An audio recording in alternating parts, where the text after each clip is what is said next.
ಮಧ್ಯ ಬ್ರೇಕ್ ಇಲ್ವಾ? ಮಧ್ಯ ಬ್ರೇಕ್ ಇಲ್ವಾ? ಇಲ್ಲ ಸರ್. ಹೆಂಗ್ ಮಾಡ್ತೀರಿ ಮತ್ತೆ?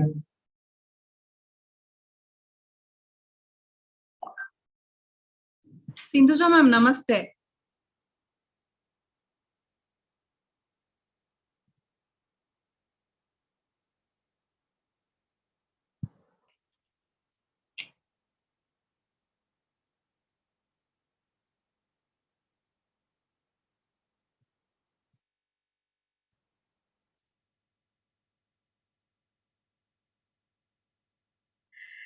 ಮ್ಯಾಮ್ ನಮಸ್ತೆ. ಮ್ಯಾಮ್ ಬ್ಯಾಕ್ ಗ್ರೌಂಡ್ ಎಲ್ಲ ಓಕೆನಾ? ಕೇಳಿಸ್ತಿಲ್ಲ ಮ್ಯಾಮ್. ಎಸ್ ಮ್ಯಾಮ್, ಕ್ಲಿಯರ್ ಇದೆ. Okay.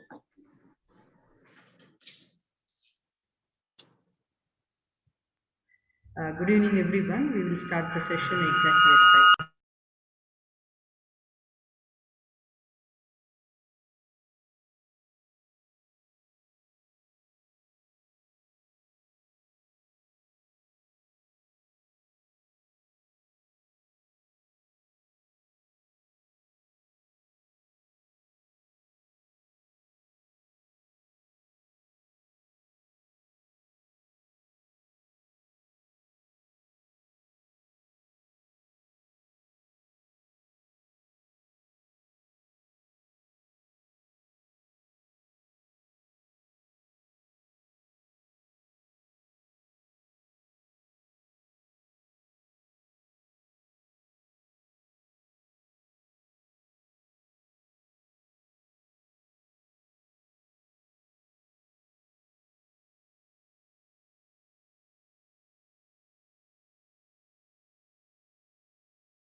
Namaste, good evening, everyone.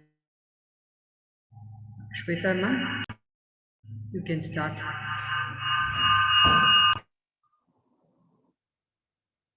Namaste, one and all. On the third auspicious day of Navaratri, I would like to start with a small prayer. Ya Devi Sarva Bhuteshu Matra Rupena Samstitaha Namastasyai Namastasyai Namastasyai Namo Namaha. Once again, welcome you all. I take the privilege to welcome our session speaker, Dr. Ashok HS, Research Professor, Center for Education and Social Studies, Bengaluru, on the title Basic Indian Concepts for Management. It's my sincere privilege to introduce him. Dr. Ashok is formerly professor at Department of Psychology, Bangalore University. He is a distinguished teacher, trainer, counselor, and researcher. His specialization in his psychometric analysis, research methodology, and Indian psychology, he has guided many students in their doctoral thesis. As an honorary professor at CES, Professor Ashok led a project on Sri Aurobindo's integral education. He has involved in research projects in the area of management and entrepreneurship. He is associated with assessment centers such as Karnataka Skill Commission and Meritrat Services Private Limited for development of psychometric tests. He involved in several research projects sponsored by NESCOM, Department of Science and Technology. He served as a resource person for project undertaken by Karnataka Knowledge Commission, and he's also conducts training in human dynamics and behavioral aspects of men at workplace for both public and private sector organization. Dr. Ashok associated with assessment and organizational development programs for both public and private sector organization. It's my honor to invite you once again, sir. One more note of request to all the audience that whatever questions you have pertaining to the session, you can post it in the question and answer box. So at the end of the session, means 45 minutes after the session, your queries will be taken and answered by the professor. Over to you, Dr. Ashok, sir. Okay, good evening, everyone, and happy Navaratri, the third day, and the remaining 6 days also. First of all, let me thank Ses and also Ms. Shweta for giving a nice introduction about me. Okay, when the Navaratri series of lectures came in, I thought what I should speak about, because when you talk in terms of Indian system, Indian knowledge system, it's a very vast subject. And then management is also a very vast subject, and how to collate between the two was the factor. And then there are a lot of issues that are involved in understanding the Indian concepts for management is concerned. So I thought let me just introduce some of the well-known concepts, Indian concepts, and then how it can be used in the current management practices that are there. I think that is the idea with which I would be, sharing my thoughts on this particular topic is concerned. Now, before I come to the main Indian concepts that are there, I will start with certain disclaimers. So what are those disclaimers? And then how does these disclaimers have to be kept in mind while you are actually using these Indian concepts in the context of management is concerned? So the first disclosure is that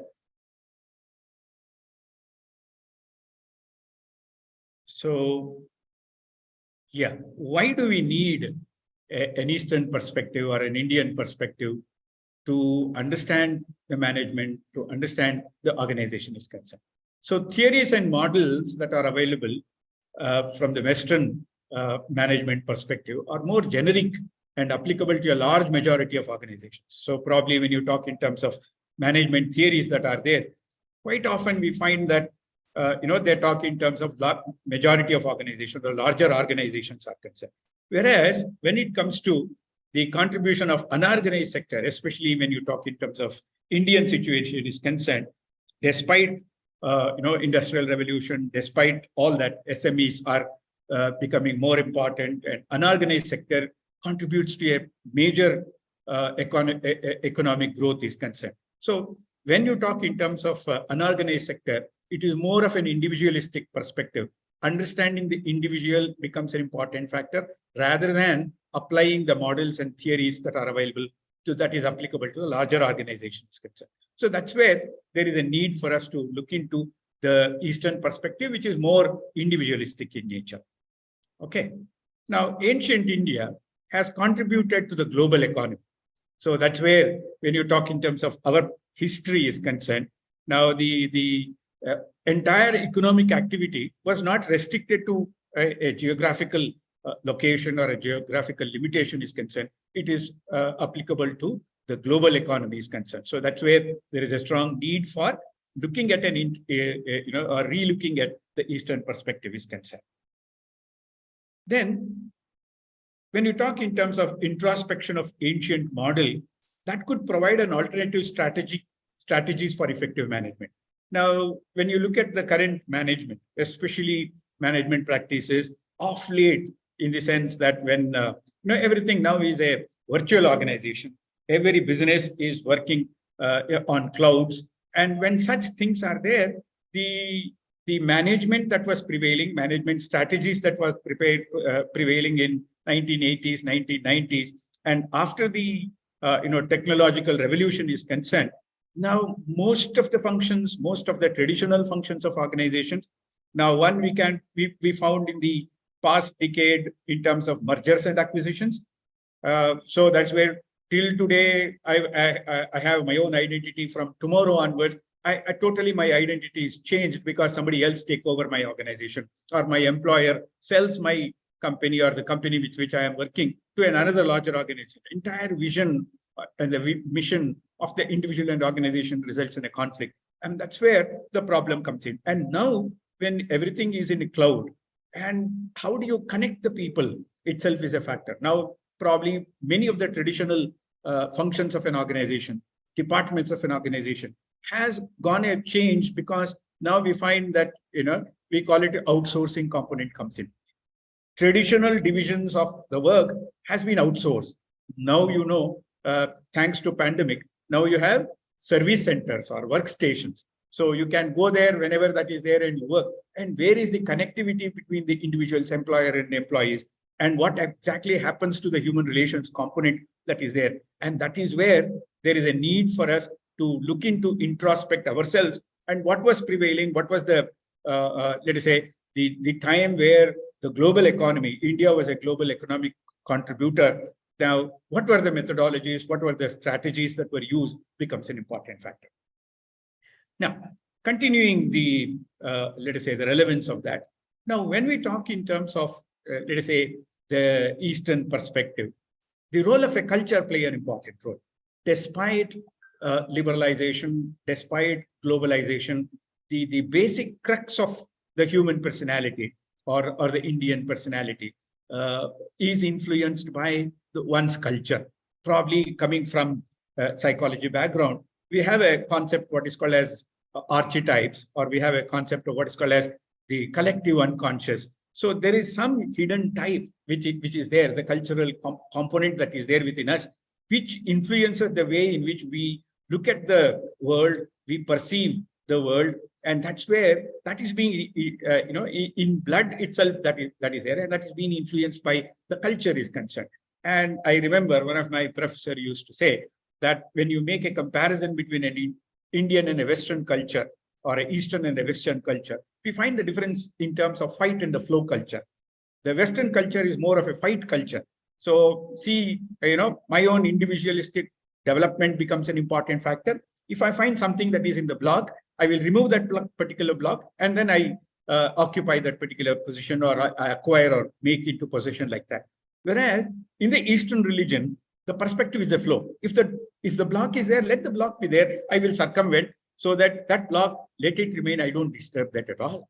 And this, look at the organizational perspective also, from the organization also. Now, see, competition is necessary. Competition is always good for any development and the growth is concerned. But there is a very thin line between competition and rivalry. Look at the organizational performance in the modern organization. It is more of a rivalry component.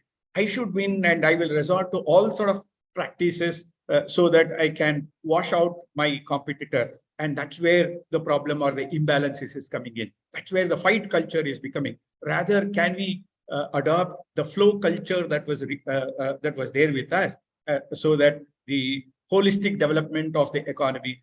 We use a term what is called as a Vasudhaiva Kutumbakam. The geographical barrier is only a temporary component is concerned. If you look at the holistic development of mankind is concerned, now this becomes an important factor. So when you look at the fight and flow culture, also the manner in which we perceive the world around, we have three different alternatives depending upon our own, let us say, cognitive abilities are concerned. Now, when you look at human resources are concerned, broadly, if we can classify human resources in terms of how do they approach their life. They approach their life in terms of, let us say, the gnana, that is where they acquire knowledge, make use of knowledge, reasoning, problem solving component is concerned. The other approach would be, I don't have that particular knowledge, I don't have that particular wisdom, so I am more committed. The bhakti component is immersion, involvement, in whatever the value which I have is another approach.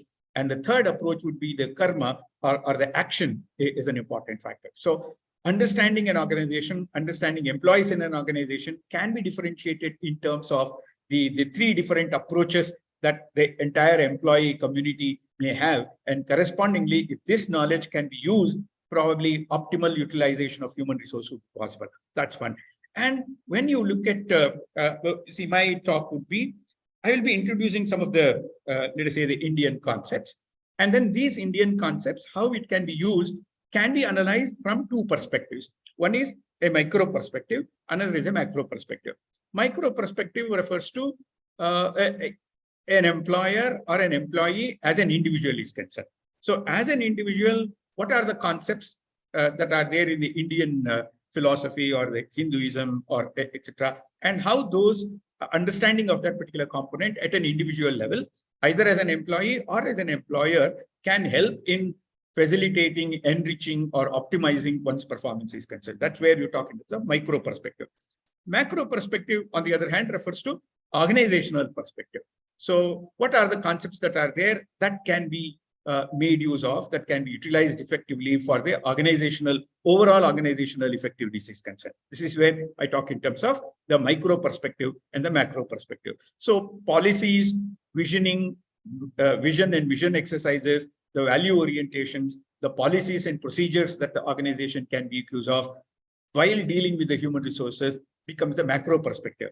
How does an individual look at the organization, look at the work? What are his personal values and how does it gel with the organizational value and individual differences within the organization among the employees refers to the micro perspective is concerned. So this is the preamble with which I would like to, let us say, discuss some of those topics. Okay. So before we actually discuss the implications of some of these concepts, points that we have to keep in mind is that there are multiple connotations. One of the major issue in while using these Indian concepts, Indian theories to the modern organization is that since there is no one single material or a resource, now you may call in terms of, you talk in terms of different body of knowledge, repertoire of knowledge. These knowledge itself can have several connotations, multiple connotations. Over a period of time, this is where we talk in terms of, if you are familiar with the term, what is called as a sutra and a bhashya. There is a principle that is there, the sutra that operates, but as the time and place tend to vary, people tend to give interpretation of that particular sutra or a principle in terms of a bhashya. So what was the bhashya that was written, that was practiced at a particular point of time? Over a period of time, that interpretation may not be valid at all. So there is another bhashyakara who can reinterpret that particular sutra and writes it. So there is always a conflict, there is always a misunderstanding, misinterpretation of the bhashya and the sutra, and that's where the problem is there. So when we talk in terms of, let us say, when you use a principle, when you use a sutra, rather than blindly applying that particular sutra based on the bhashya that was prevailing, that was written at one particular point of time, how far that interpretation can be applicable to the present day management has to be necessary. So multiple connotations, multiple resources, need for a contextual consideration. Now, this is what I said.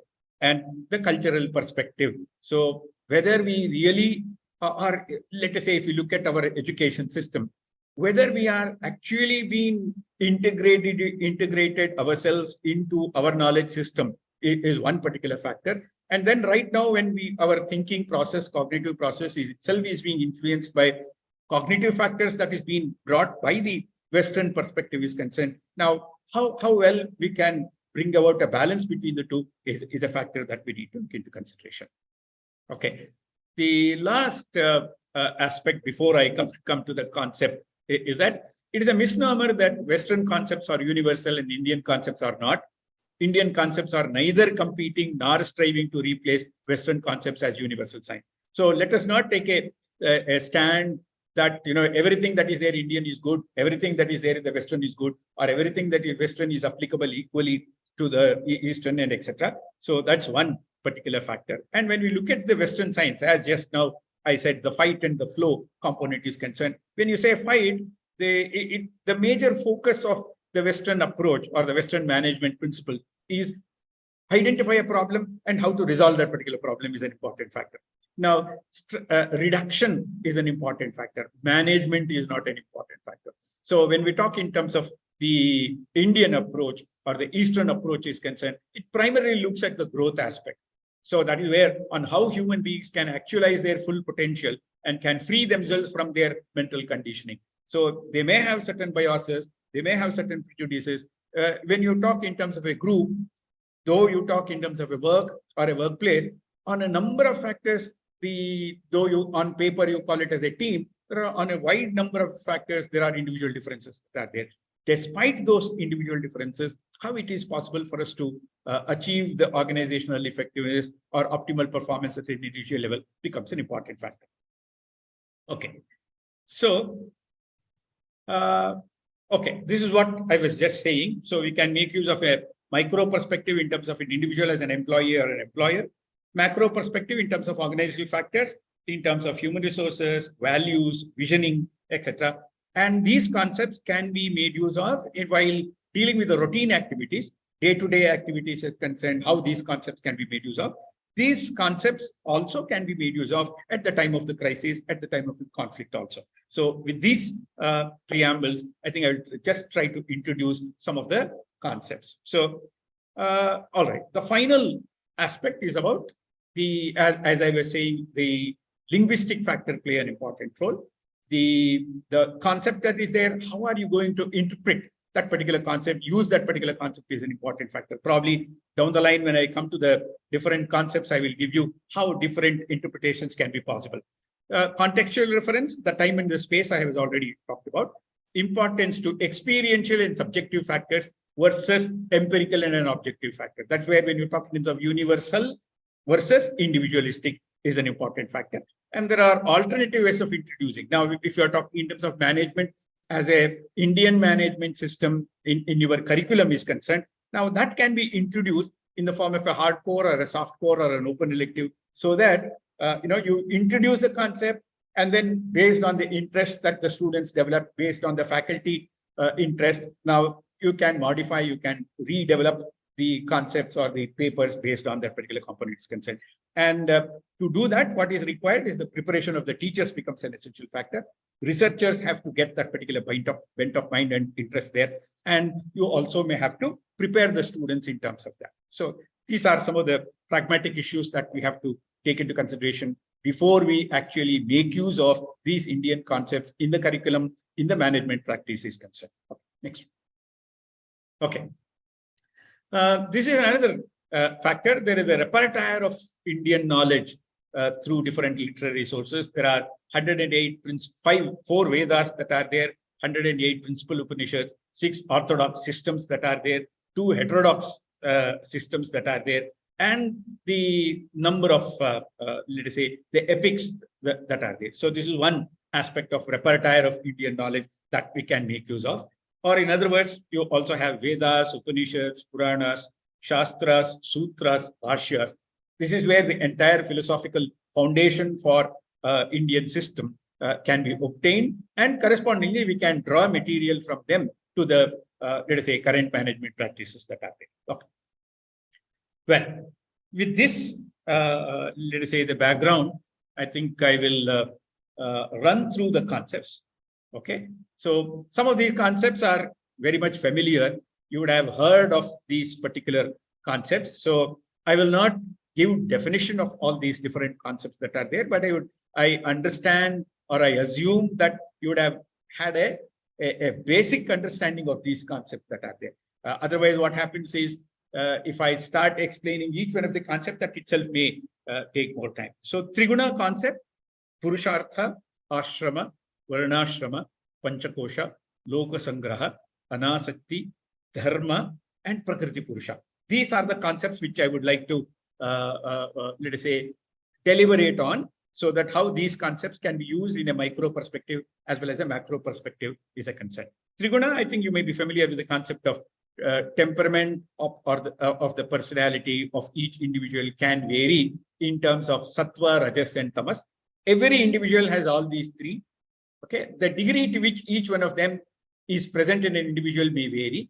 Correspondingly, his orientation to the world, his orientation to how to react to a particular situation also tend to vary. Okay, so if among your, let us say, for example, there are psychometrically well-developed tools that are there to measure, the degree of sattva, rajas, and tamas you are there. And if the job requires this particular component, an individual wants a cool temperament. Okay, a sattvic temperament may be required. A job may have a more of physical, let us say, strength, or a very assertive personality may be required. For that individual, the rajas may be a more important factor. So if it is possible for you to understand the components of Triguna in an employee, or if you are have a job profile and then try to link in terms of these three Trigunas, now using this test at the time of selection of the employee, if it is possible for you to assess that the Trigunas and the Triguna components that is required for the job, probably the one way of gelling the individual with the organizational role would be possible. So that's where we're talking about Triguna. Next. Okay, the concept of dharma, I will come to that slightly later on. Next. Okay, Purushartha. So this is another important component. So when you talk in terms of, let us say, Purushartha, dharma component, I will come to slightly later on. So we have the artha, kama, and the moksha. So when you look at the why an individual has to live, what is the purpose of life is concerned. Now, this is where when you look at the concept of varnashrama or ashrama dharma is concerned. Now, at the various stages of life, the importance or the goal that an individual may have to set also tend to vary. This is where the artha becomes an important factor. Maximization of the resources is an important factor. What type of resources I should get? What type of mobilization of the resource play an important role? That is where you're talking about the artha. So from an individual point of view, acquisition of money, materialistic component, resources that is required for his and his family survival is an important factor. Similarly, the artha component in terms of mobilization of resources for the organizational functioning also becomes an important factor. So how do you mobilize the resources is a factor. That is where you talk about artha. Then you have kama, the desire.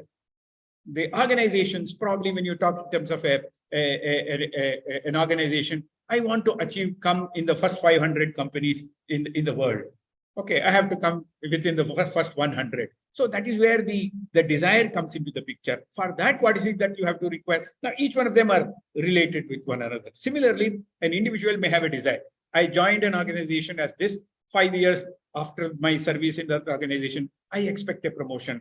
I want a high position in the job. I want more responsibility. This is from an employee perspective is concerned. So the kama, what type of desire an individual has is an important factor. And the moksha, the realization becomes an important factor. Actually, when you talk in terms of the moksha, the moksha need not have to be construed in terms of a philosophical component of self-realization, self-actualization, or renouncing. The moksha here refers to the real understanding of what I am doing and find meaning into what the individual is doing. That gives him the satisfaction. That gives him, despite what other forces that are there in and around him. Now, that particular understanding, realization will make him to stick on to whatever his value systems that are there. is a factor. Next, the concept is the concept of ashramas. Now, when you talk in terms of ashrama, again, I was telling about the misinterpretation of the concepts that are there. So, if you look at the human resources that are available, right? Human resources that is necessary for the, let us say, different types of jobs, different types of occupations, different types of job roles are concerned. Now, human resources can broadly be categorized into four. One, a higher amount of cognitive abilities. Another, with regard to more of physical labor or physical energy that is required.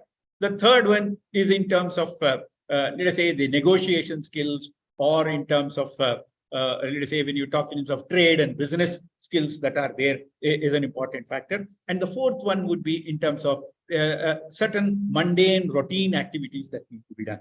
So any organization, for that matter, require these four different types of resources.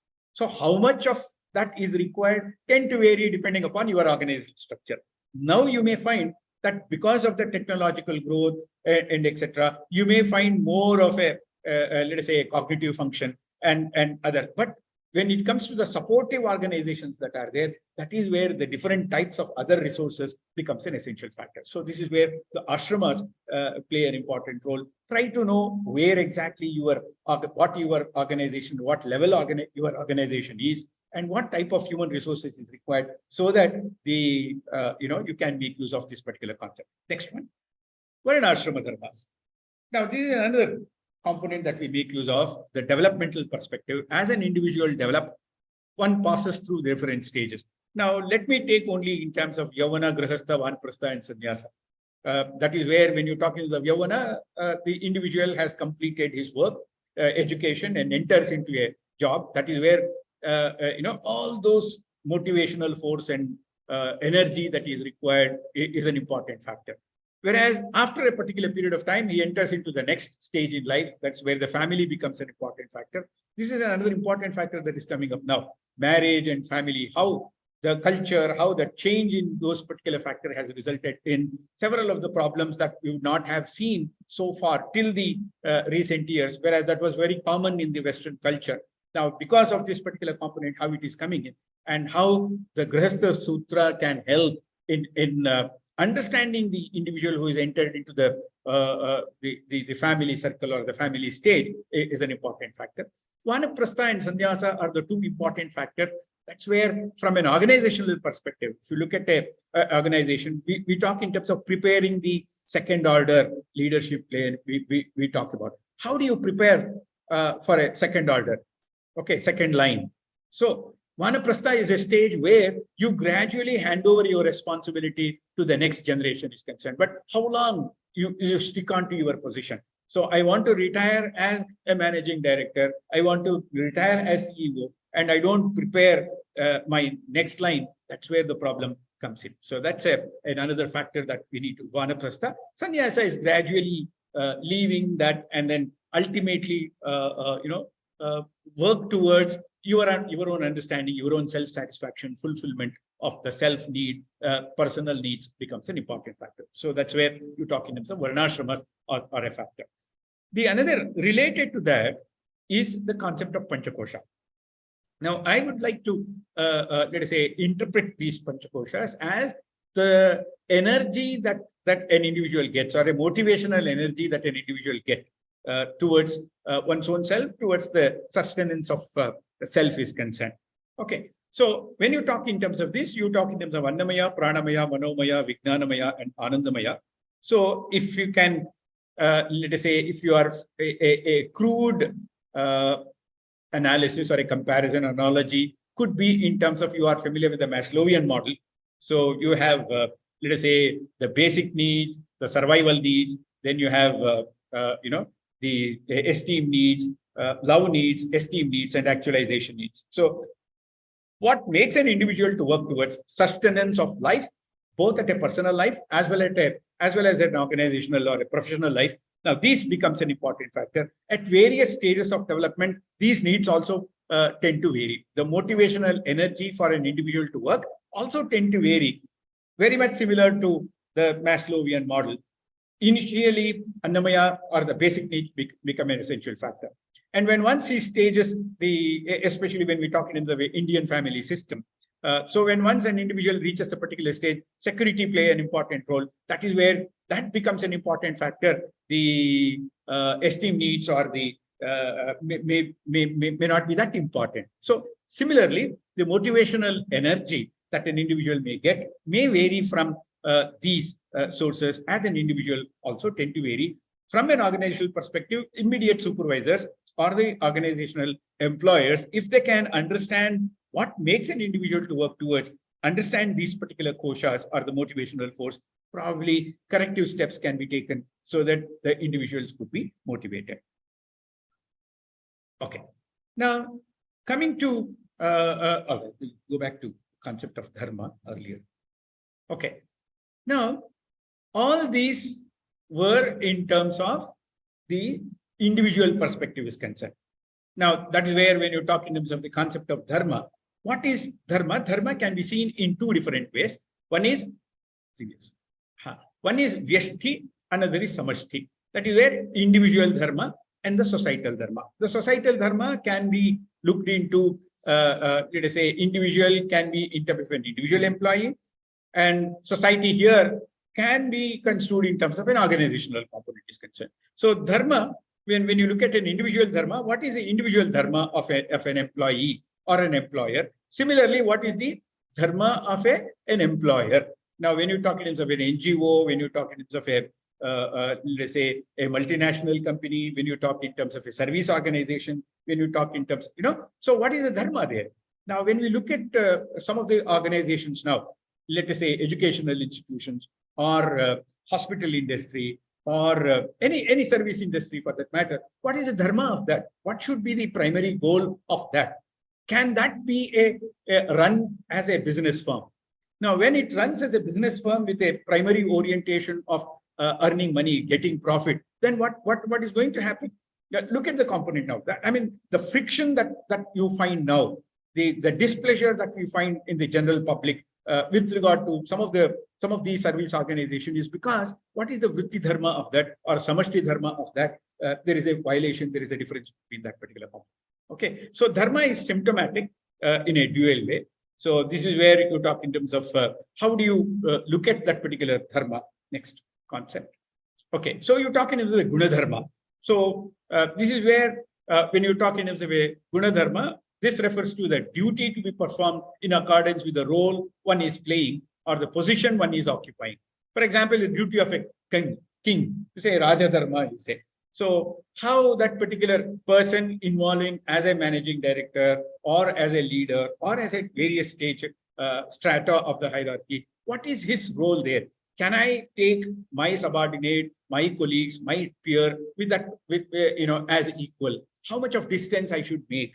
Now, when you look at many of the, let us say, organizations, bureaucratic organizations or uniformed organizations. Now, if you look at the hierarchy, now, when you look at a flat structure or a round structure or a ladder structure of an organization is concerned, now how do you look at the guna dharma of the different people are there? Similarly, you also have samashti dharma or the rashtra dharma I was talking about. So as a nation, what is it that is required is a factor. Next. Okay. Previous one. Then you have samanya dharma. So samanya dharma includes, the mercy, truth, control over the mind, purity, offerings, control over the senses, non-violence, service unto the, let us say, guru, pilgrimage, compassion, honesty. Now, these are all some of the samanya dharma as a human being, anybody should have.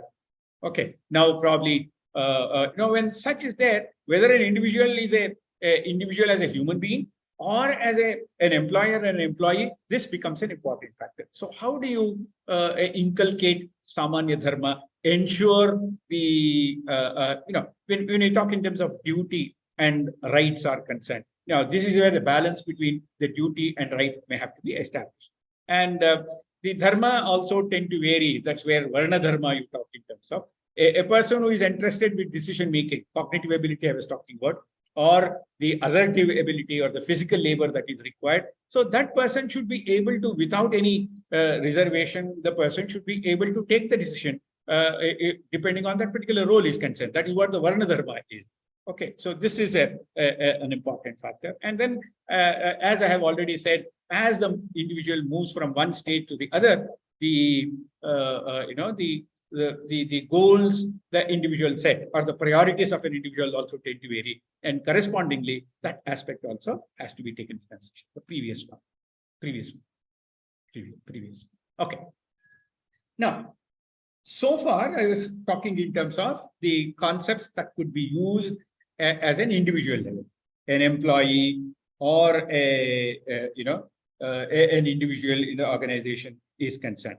Now, the macro perspective, let us say. So, what are the let us say the macro perspective that we can think of? One is in terms of the Prakriti Purusha component, the nature nurture component that is there. So, when you look at, let us say, organizational culture as practiced, as designated in the form of, let us say, the vision and the mission of an organization is concerned. So that is where the one, on the one hand, you have organizational culture, organizational value orientation, organizational vision, and the mission is concerned. Now, this has to gel with the individual, let us say, nature of an individual is concerned. So individual vision, individual, the values play an important role. So how can you, let us say, facilitate the organizational culture, indoctrination of organizational culture to blend with the individual vision and individual component, individual mission becomes an important factor. So that is where you're talking in terms of understanding of organizational culture, and in terms of how does organization takes measures or initiatives to inculcate the values or the vision or the mission of that organization into the individuals or the employees play an important. So that's one aspect. Concept of dharma, I was already talking in terms of, I already discussed about that. Loka Sangraha is another important factor.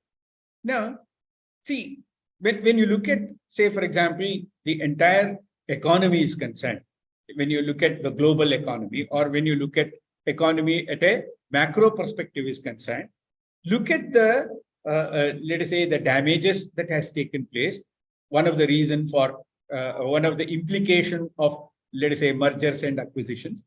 When you look at that, what is happening? I acquire a particular component or a particular organization or a particular unit for my benefit or for my growth. But what is likely to happen to the other is an important factor. So what's happening now? Bridging the gap between the those who have and those who do not have. So this gap is being increased now because of several, let us say, changes that has taken place in the entire universe or across the globe is concerned. So the Loka Sangraha is a concept where optimal utilization, mobilization of the resources for optimal utilization of the different partners or the different agents or the different organizations concerned. Now, this is where the concept of Loka Sangraha play an important role. Another important component would be the concept of anasakti is an important factor. Now, as I was saying, that, the commitment is an important factor. Okay, you have to commit yourself to your organizational role or your organizational commitment, organizational perspective, etc. But this commitment should not be influenced by your emotions. Okay, should not be resulting in what is called as an attachment. Okay, so if you are too much attached, too much passionate, too much committed, too much loyal, what is likely to happen? You find that you don't find any fault with your organization, any fault with the organizational policies, any fault with those components concerned. Okay, so when individuals as well as organizations are dynamic in nature, this dynamism could result in certain, let us say, friction, certain conflicts, certain anomalies are concerned. So what you have to do would be develop this sort of an anasakti. Anasakti means overindulgence with regard to a certain aspect. Can it be organizational goal, setting up of the goal or achievement, or of those components is concerned. Now, if you can develop a sense of detachment, asakti is the involvement, asakti is the attachment component, and then you are there. That's where in many of the ancient scriptures you will find your attachment should be like, okay, the drop of water, a droplet on a leaf, as long as the the droplet of water is there on the leaf, there is a very good connection between the leaf and the droplet. But if the breeze comes out and then it washes off that particular droplet, no more connection between the two is there. So like that, if you can develop this sort of a attachment detachment component, I think your let us say organization as well as an individual will be working to the optimal satisfaction and optimal effectiveness is concerned. The another one, I think all of you are familiar with karmanyeva adhikarasthi ma phaleshu kadachana, the value orientation that you should develop. Again, that is related to the anasakti. The concept of right and duty play an important role. Everybody has a right, everybody has a duty also. But unfortunately, what happens is everybody is more concerned about the rights and not about the duty. That's where the problem, the friction comes in. So if we can make use of some of these concepts, probably, the overall effectiveness of organization as well as happiness of the individuals in the organization can also be enhanced. Next. So if we want to know more about some of these concepts that are there, there are several resources that are there. Probably I've talking in terms of, I mentioned earlier, in terms of Vedas, Puranas, Upanishads, etc. When those are a little bit a hard nut to crack, okay, because of several connotations that are there, several interpretations that are there, and etc. Now, probably to start with, you can look at some of these, let us say, literary sources, so that simple connotations, simple interpretations of these are available. You can start with one, read, and then if it is conflicting with you, go for another resource, another source, and try to compare and etc. That would be possible for you to have a better understanding of them. Bhagavad Gita, Ashtadhyayi, Charaka Samhita, say if you are talking in terms of health and wellness is becoming an important factor. How to facilitate the wellness of an employee. Now, probably earlier, one of the concerns of organization was absenteeism. Now we find presenteeism is a major problem. What do you mean by presenteeism? An individual may have several difficulties, maybe family, maybe health, etc. But despite it, he doesn't want to take leave, come to the organization, because if he loses one day in an organization, his own colleague may take an action, may indulge in a particular activity, wherein he may sit over you, or he may make use of that particular opportunity. So this can have a lot of organizational or health issues. Probably this was prominent during the COVID and pre-COVID component. I think you found this presenteeism problem is becoming a more important component is concerned. So how to facilitate the wellness component? That's where the concept of yoga play an important role, breathwork play an important role. All those concepts are coming in, practices that are there. So since the focus of this particular lecture is on concept, I have not brought in the yoga or other practices as a factor that could be made use of. So similarly, Tirukural, Viveka Chudamani, Bhartrhari's Shatakas, there are different forms of Shatakas that can give you simple principles, how it can be used, how to understand an individual is an important factor. And lot of literature is available with regard to the Chanakya's Arthashastra. So to run a business, to run an organization, how Chanakya's philosophy, Chanakya's contribution can be made use of. Okay. In summary, okay, Indian concepts, understanding of Indian concepts can we have lessons for HRM and HRD, human resource management and human resource development, employee selection and engagement. If you can make use of the Triguna or the Panchakosha component is concerned, is it possible for us to make use of it in the selection process is concerned? Organizational ethics and development, this is where I use the concept of Prakriti Purusha component is concerned, or the concept of Anasakti, Lokasangraha can be a factor that can be made use of. Training in Ashtanga Yoga, relevance of Yagna, Lokasangraha for the individual development and organizational development is concerned. Practice of Nishkama Karma, Karma Yoga, are the other factor that can help in let us say, overall development or application of Indian concepts to modern organizational practices are concerned. The last organization, I think I have 1 more minute. Okay. the way forward as a subject of study at different levels. So from a curriculum academic point of view, if you can introduce, I was saying that, as a hardcore, as a soft core, as a open elective, if you can introduce, that could be one. Validation of several theories and models. Research should take into consideration the Indian concepts and the Western concepts and try to validate how far those theories can be applicable. It is not that blindly we should follow all theories and models. So if it is possible for us to reinterpret, slightly modify that, then that would be useful. Development of new models, I think I have already talked about. More research is what is required, and encouraging the application of the principles towards personal and universal growth and well-being is an important factor. So 4:45, thank you very much. Any questions, clarifications, always welcome. Sir, there is one question. Okay. So where the word karma is coming in third place in Purushartha, whereas in Harishadvarga, it is coming in first place, Kama, Krodha, Lobha. So how does this connected with management? Okay. See, this is where I was talking in terms of when you look at an individual perspective, when you look at an organizational perspective. So the concept of karma, when you're talking about the desire of an individual, when you're talking about Arishadvarga, that is where for self-management, the person should be able to have control over that particular desire. That's where the karma component as an Arishadvarga, Kama, Krodha, Lobha, Moha is all those factors that can influence your temperament or your way of evaluating, reacting to the external stimuli is factor. So that is where you're talking about the Arishadvarga, that becomes an important factor.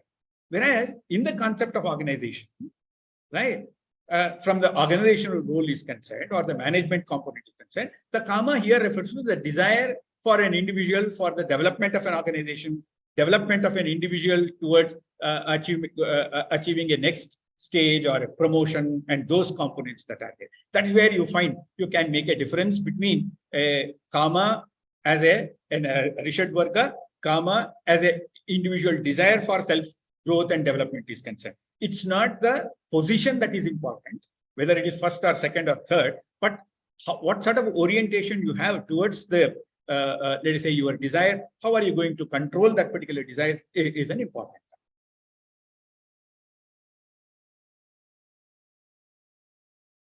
Sir, there is one more question. Okay. By Dr. Yasmin. Namaskara, sir. Do we have any standardized tool to measure Triguna in employees or to use in research? Yes, yes. There are several, let us say, theory tools that are available which have psychometric properties, both on Trigunas as well as Purusharthas. Scales are available. Okay.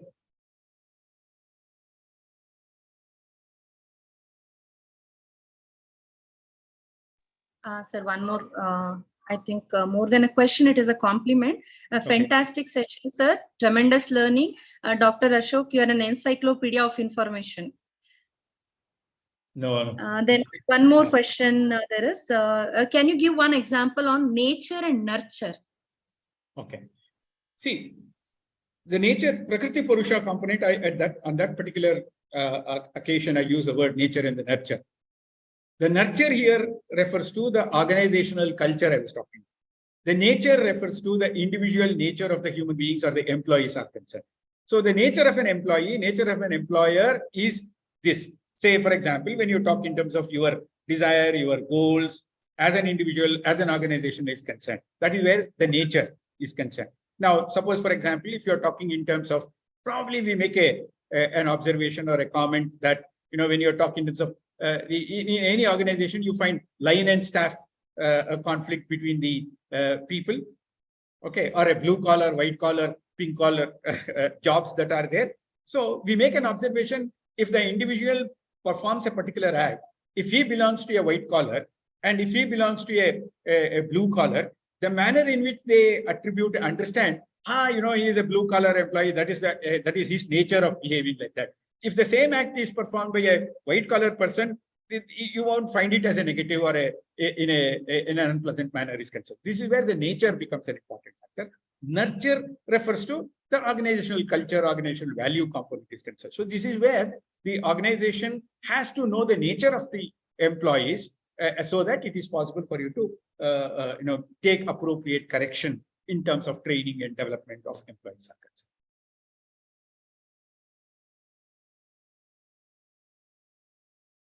Sir, one more question is there. Okay. How can you analyze behavior of employees? Okay. How can you analyze behavior of an employee? From which perspective? Now, the behavior of an employee in terms of what? Whether it is in terms of attitudes, whether it is in terms of emotions, whether it is, when you talk in terms of behavior of an individual can be measured in terms of an attitude. What attitude has three components. The way in which the individual perceives, the way in which the individual feels, the way the individual reacts. Now, if you look at, say, for example, three components, how do you perceive your job, your organization, your role is one factor. Based on that, you feel happy, you feel sad, you feel anger, etc. And then based on that, you take an action. You remain in the organization, you quit the organization, and etc. Okay, so attitudes is an important factor. How do you measure the attitude? So from the Indian perspective is concerned, if it is possible for you to know the the Gunadharma, if you know the Trigunas, if you know these concepts which I was talking about. Now, if it is possible for you to assess that, then it would be possible for you to know why is it that an individual is behaving like that. Common component I was saying, many times you find the supervisor and a subordinate. The supervisor has n number of too much of confidence with regard to the subordinate, always praises this particular subordinate. And then imagine that a situation where this subordinate gets into the next stage of life, Grihastha I was talking about. Okay, so far till that particular point of time, right? Whatever the time, whatever the task that is being told by the supervisor, the employee is subordinate, you say, no, don't worry, sir, I will finish the work and go. Even if it is 7 o'clock, 8 o'clock, it doesn't matter. Now, at 4:45, he starts looking at the watch. Okay, because his wife is waiting for him. Okay, it is quite natural. There is a change in the priority of that particular individual is concerned. Look at the perception of the employer now, or the boss. He was not like that. There is a change in his behavior. Okay, got the point now? So how do you understand, how do you look at these components? So using these, let us say, techniques, it is possible for us to measure the behavior of an.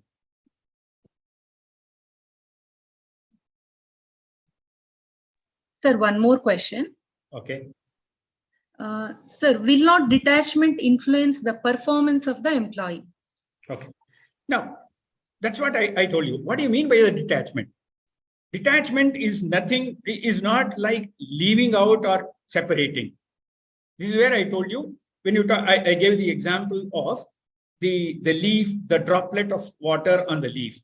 You are attached, but the detachment here refers to unnecessary, I was giving an example, over loyal to a particular job, or over loyal to a particular individual in the organization. Many times in the several of the bureaucratic organizations or many of the organizations, you find that the class 4 or a certain section of the people are 100% loyal to their immediate boss or immediate, let us say, the boss. When the boss is transferred or retired or etc., it finds it very difficult for this particular individual to adapt and cope with that particular.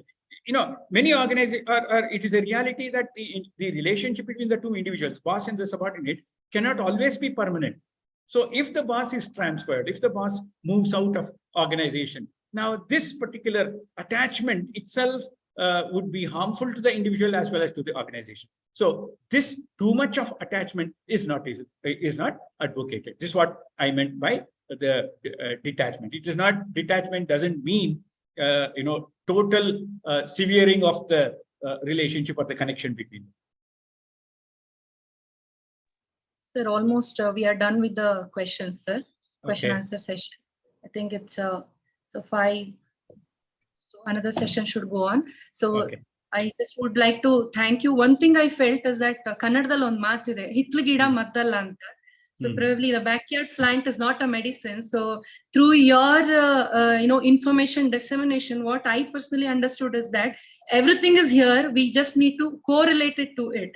ಎಲ್ಲಾದ್ನೂ Henri Fayol principle ಅಥವಾ ಅದನ್ನೇ ನೋಡ್ಕೊಂಡು ಹೋಗ್ತೀವಿ. Probably here we have to connect, which is very next to us. So that's a wonderful session, sir. Thank you so much for insightful session. And over to Rashmi madam for the next session. Thank you so much, sir. Thank you. Thank you. Thank you. Thank you.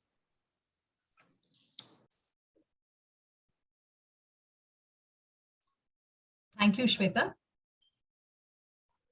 Manasa ma'am, audible idea ma'am? Hello? Audio check ಅನ್ಸುತ್ತೆ ma'am.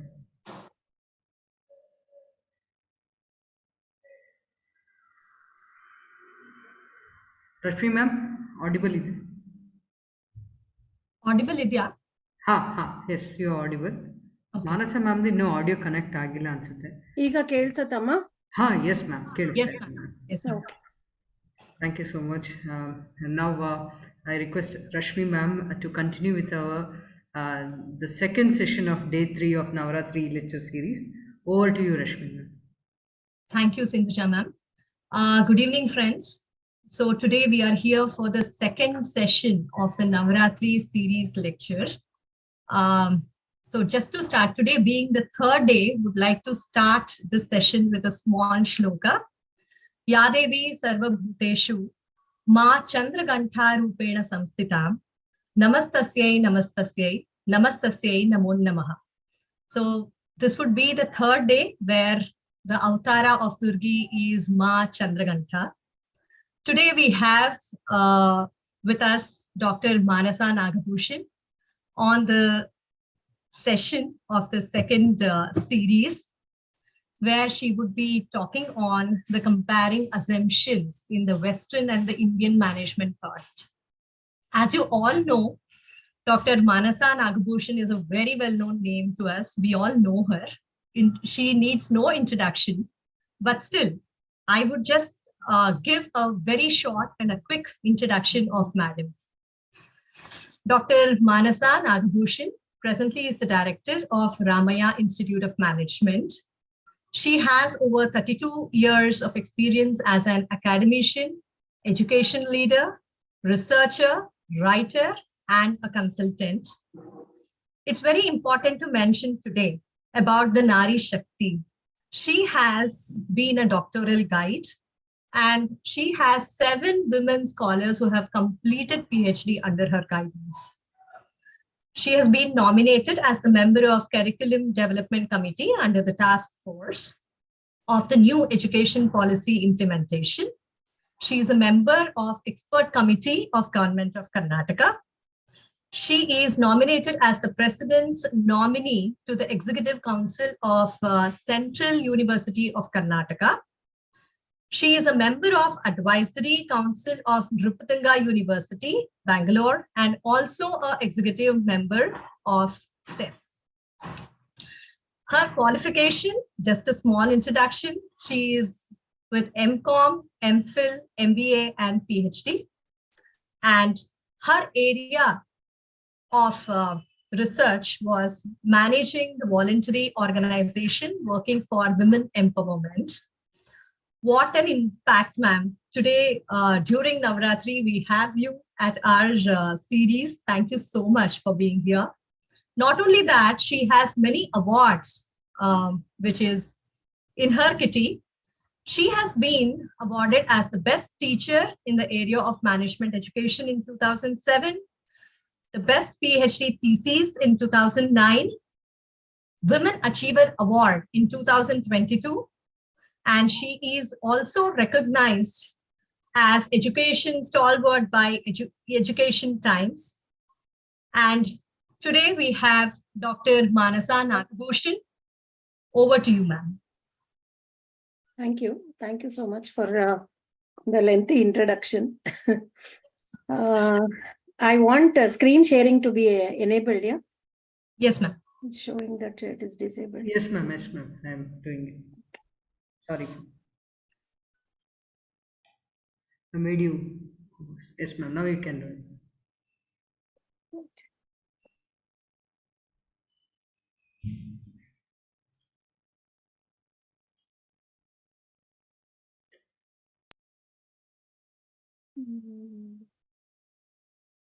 No, is it shared actually? Yes, ma'am. It's Yeah. visible.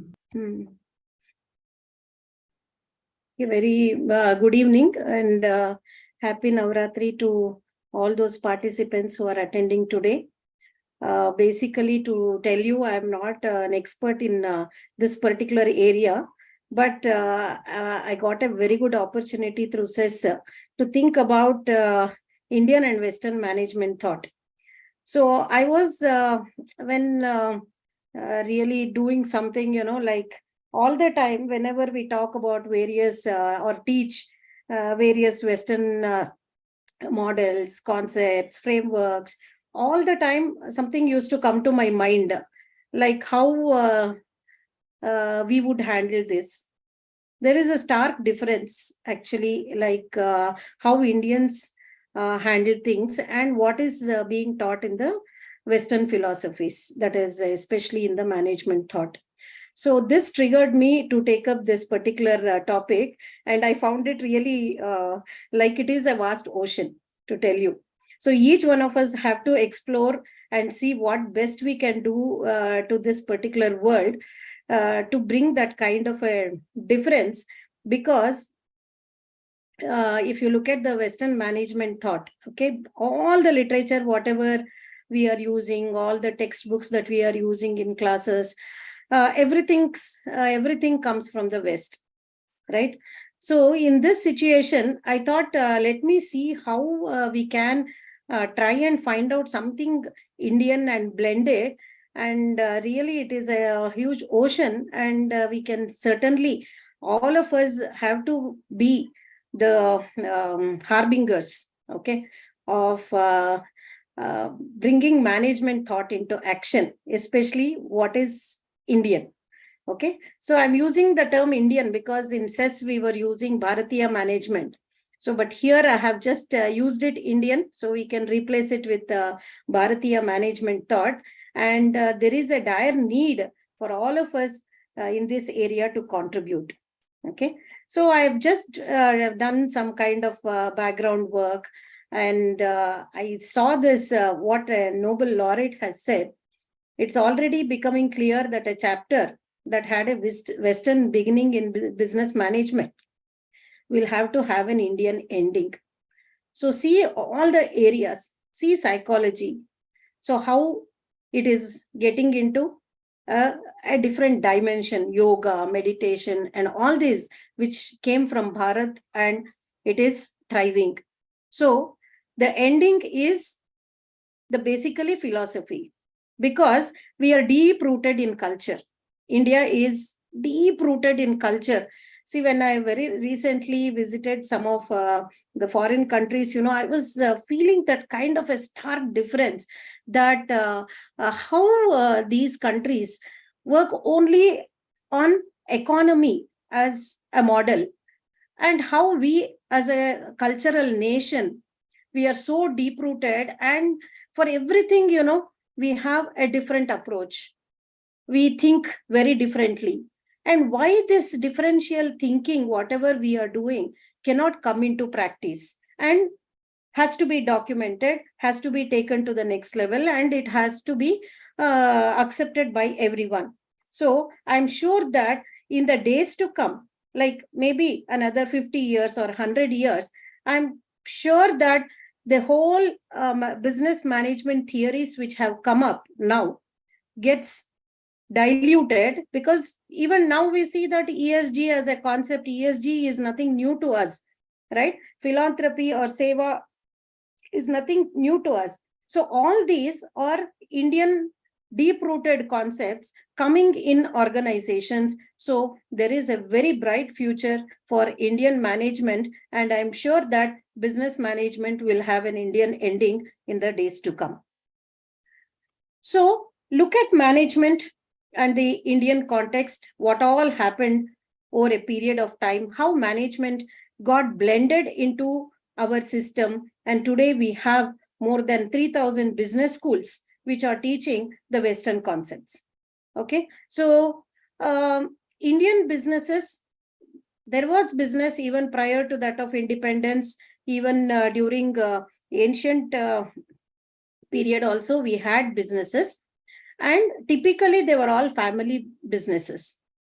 With the advent of the Europeans and the British, we could see that large organizations started getting built in the Indian system. It may be Indian Railways, where large number of employees were employed, or if you take the Tata group of companies, or of course Reliance, Dhirubhai Ambani, Reliance. So all these companies which started in 50s or 40s. Okay, so large organizations required some kind of a new method to bring the workforce into a way of productivity, like how to improve productivity, or how to get into results, or how to make employees' lives, that is compensation, give them compensation, make them work throughout the day and all that. So large organizations paved the way for management literature in India. And earlier, to reach out to because ours was a traders economy, mostly traders, merchant communities in the country dominated our commercial activities, like the Marwaris, or it may be Baniyas, or Vaishyas in the south. So in almost the country, you can find many such families, and these family businessmen, later emerged into modern businesses. So the current business, what we see, are basically some of them are the family businesses which have moved in as modern businesses. So if you can see that, like how all this came into India, like the first business school was established in Calcutta. And after that, the IIMs started, 2 of the IIMs, and slowly the literature started passing on. The Ford Foundation made collaboration between Indian Institute of Management, Calcutta, as well as the Harvard Business School, and some kind of the literature started flowing in. And in the absence of disciplinary writings in India, especially in the area of management, of managing large businesses, so there was a clear dependence on the US for various philosophies and materials related to management. So that's how management literature came from the West. And now today, all the concepts and frameworks that we are using are Western based. So for example, service quality we measure through ServQual, cultural dimensions are measured with a Hofstede's model. And then we try to understand organizations through the McKinsey 7S framework. And to build new businesses, we will make a decision like which business, where to invest, which are the cash cows, or which are the stars, and which are the question marks through the BCG matrix. So several consulting companies in the US, plus the business schools in the US, so have developed a lot of literature, and that has been passed to different countries, that is non-Western countries, and almost the entire world has adopted this, except for a few countries who have also emerged, have come out with their own management techniques, like Japan was a late entry because they have their own principles of management. So in the whole process of bringing Western management thought, we lost track of many businesses in our own country, like the small businesses, artisans, and collective businesses which were happening. So though it has some form, it was there, but even today we find that in MSMEs we have a problem that the real true principles of management are not being applied. They work in their own way, they have their own style of management, but the thing is they are not able to compete with the external world and make greater profits. They are still paving their way or fighting against many things to raise to the next position. So now multinationals, after multinationals took over after the new economic policy, Western management thought has become an imperative, because you have to cross-cultural learnings are important. And if you have to set up your own organization in a different country, you need this kind of a cross-cultural understanding and Western management thought has become an imperative of today. So our basic question is there any Indian management thought? Because if you look at the Vedas or the Upanishads, okay, so you get a lot of learnings of philosophies and then about the underlying thought process of the Indian thought, but it is not pertinent to management as such. So now we'll have to figure out what best suits, or because we have already defined what is management discipline. So it has already taken a shape. Then either you have to build a new literature on management thought, or you have to blend the current practices, whatever is there in organizations, with that of what is there in our ancient literature. So now colonial period, industrialization, development of the business schools, and then bringing management literature from other countries, all this have made it inevitable that we'll have to apply management for managing the organizations, and we are teaching the same. And Indian managers follow Western management theories and practices. As I already said, management education comes from the West. And look at the research part. See, we are, the learning system in our country was the rote methodology, because the Vedic practices, it came with like the guru teaching to the shishyas, shishyas become the guru, the next guru, and next generations used to learn. So rote method of learning, but all the what is that, the big treasure is hidden in all these mantras in the Vedas or the Upanishads. But if we have to take out, we have the scriptures, we have everything ready now. But the thing is, there should be people who can study, because it is all Sanskrit based, and Sanskrit, each one of us have to learn and dig the treasure and try and bring it in the Indian context. And if you look at, or even the current practices in India, if we look at the percentage of Indian literature in high impact journals is very less. It is less than 3%. Okay. So if that is the situation, if we are not contributing to the literature, how our Indian practices or Indian ancient wisdom can pass to the next generations, that we'll have to think.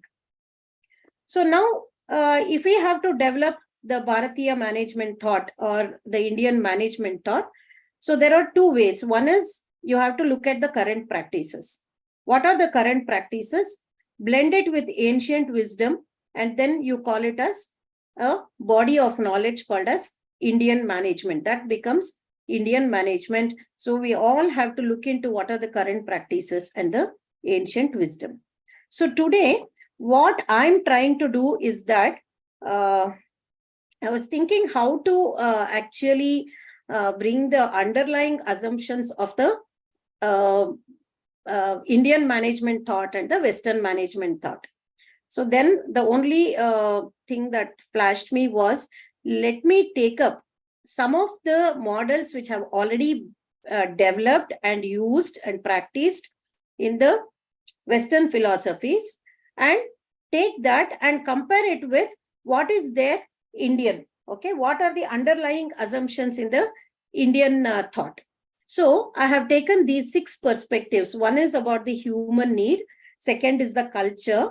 Third is decision making. All these are management concepts. We teach all these concepts, and these are very critical in any organization: work-life balance, leadership, and strategy. So these 6 elements I have taken, and I have looked at what is the Western model for that, and what could be an alternate Indian model, and how both of these models differ.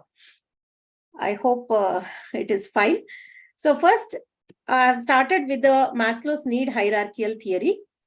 So Maslow's need hierarchical theory, as we all know, it starts from the base is the physiological needs. So it is the human body when it comes to existence on this earth. So basically, it starts with the physiological needs, and then the kind of safety and the sense of belongingness, and then that kind of esteem, respect for oneself, and doing something for the society, and trying to realize the purpose of our birth through self-actualization needs. So this is Maslow's hierarchical theory. So if you look at the Purusharthas, I've just related. I do not know what are the others which has been done. That is, even sir was talking, Ashok sir, the Kama, Dharma, Artha, Kama, Moksha. We call it in this order. Somebody asked a question why Kama is in the first position and the third position. So Dharma, Artha, Kama, Moksha. Okay. So it starts from the Dharma. So for everything, whatever we do, there is something which is righteousness, that there is a subtle thing that which we cannot cross it, okay, but we should understand and follow it. That is called as the dharma. So which is the right action. So your artha is nothing but the what we are looking at, the profit orientation, or it may be our earnings. So in this thing we call it as para and apara, actually, para and apara. So see, the vidya also is para vidya as well as apara vidya. So whatever we are doing for our livelihood, okay, this is all, this comes in one category, whereas which is paramarthika is nothing but it is what is that vidya is about self-realization and understanding the self.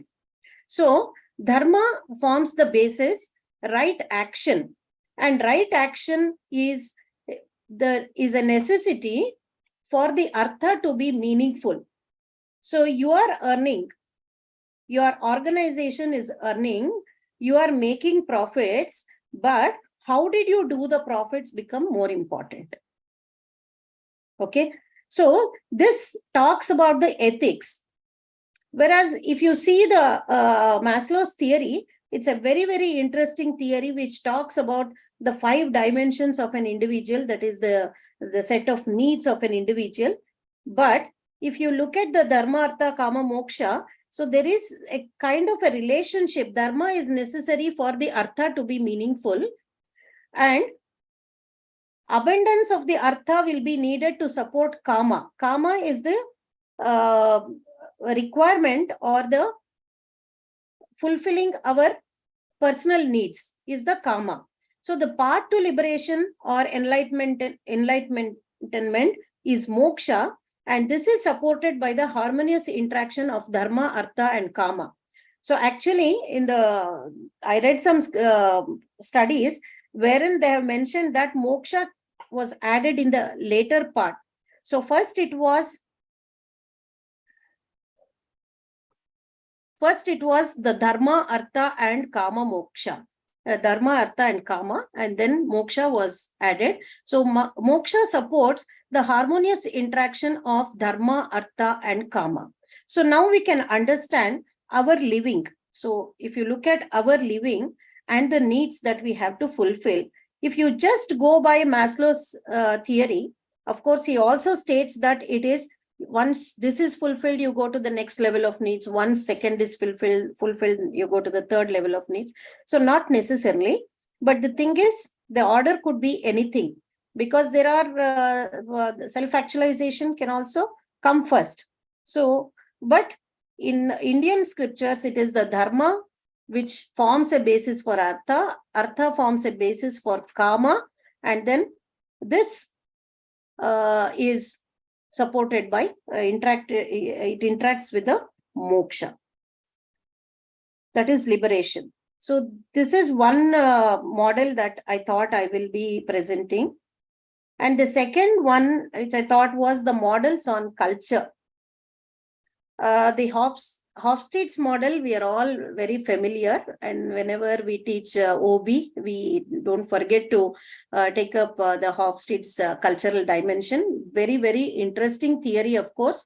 And this, actually power distance or individualism, masculinity, femininity, uncertainty, all these, whatever the 6 dimensions are stated, it can be on a continuum, actually. So it can be on a continuum. And Hofstede has suggested the same for the organizational culture, for national culture, as well as the regional culture and many subcultures. So when he presented it to the nation, and it can be a national culture, the underlying assumption of Hofstede's model, he himself has said that there is a homogeneity. There is a homogeneity in any organization. When you call it as an organization, there is a homogeneity. When you call it as a nation, there is a kind of homogeneity. When you say it as a subculture, there is a homogeneity. So you measure the power distance. So what is about the power, the respect that is given to power? Okay. So whether it is moving from individualism to collectivism, whether the country thinks as a nation as a whole, or there are about individualism, masculinity versus femininity. It is about there are many elements of masculinity as well as many elements of femininity. So like this, the model of culture has been given. So one assumption of this model is that homogeneity, but which may not be suitable in a country like India, where you have diversity as the main element. So diversity, because we are in each of the states, so you can, the number of dialects, the languages that we speak, and the number of dialects that we have, and then the practices. So though for example, when we saw the movie Kantara, they were talking about Daiva, and Daiva in different cultural context. So if you look at from Kanyakumari to Kashmir, in all the states, you have the concept of this Daiva, which is a underlying a protector as well as a destroyer, simultaneously operating in every culture. So this is just an example I was telling. So nation could be equated to culture because strong integrating force like single dominant language, education system, but we don't have this kind of a single dominant language.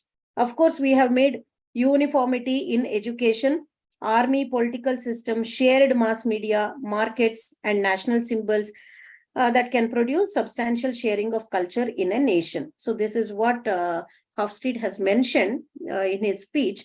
But the thing is, in India, we have to think about whether this could be really applicable, because we give importance to everyone's thought process. Every individual is respected for the thought process he has.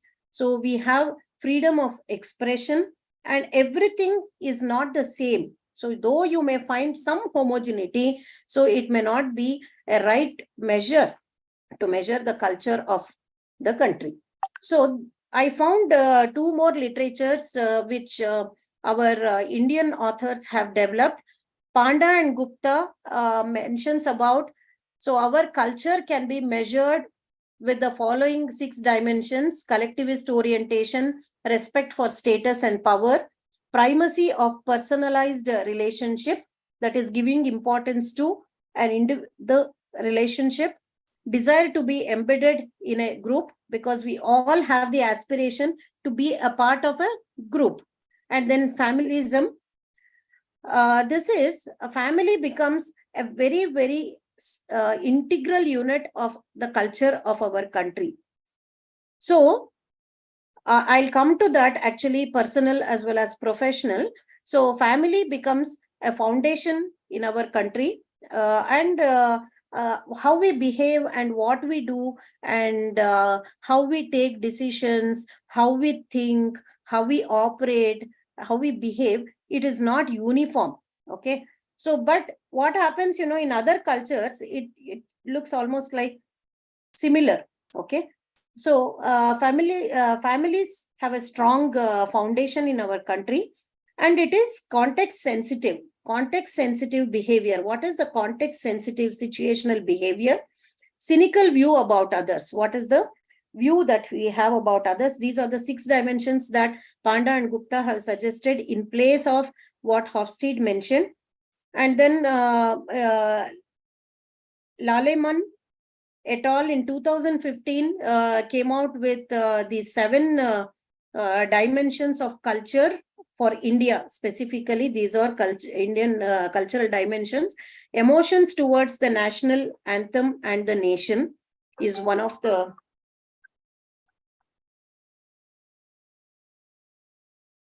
and then importance of relationships, food, ancestral classification based on competence, upholding the established rule, vyavahar or expectations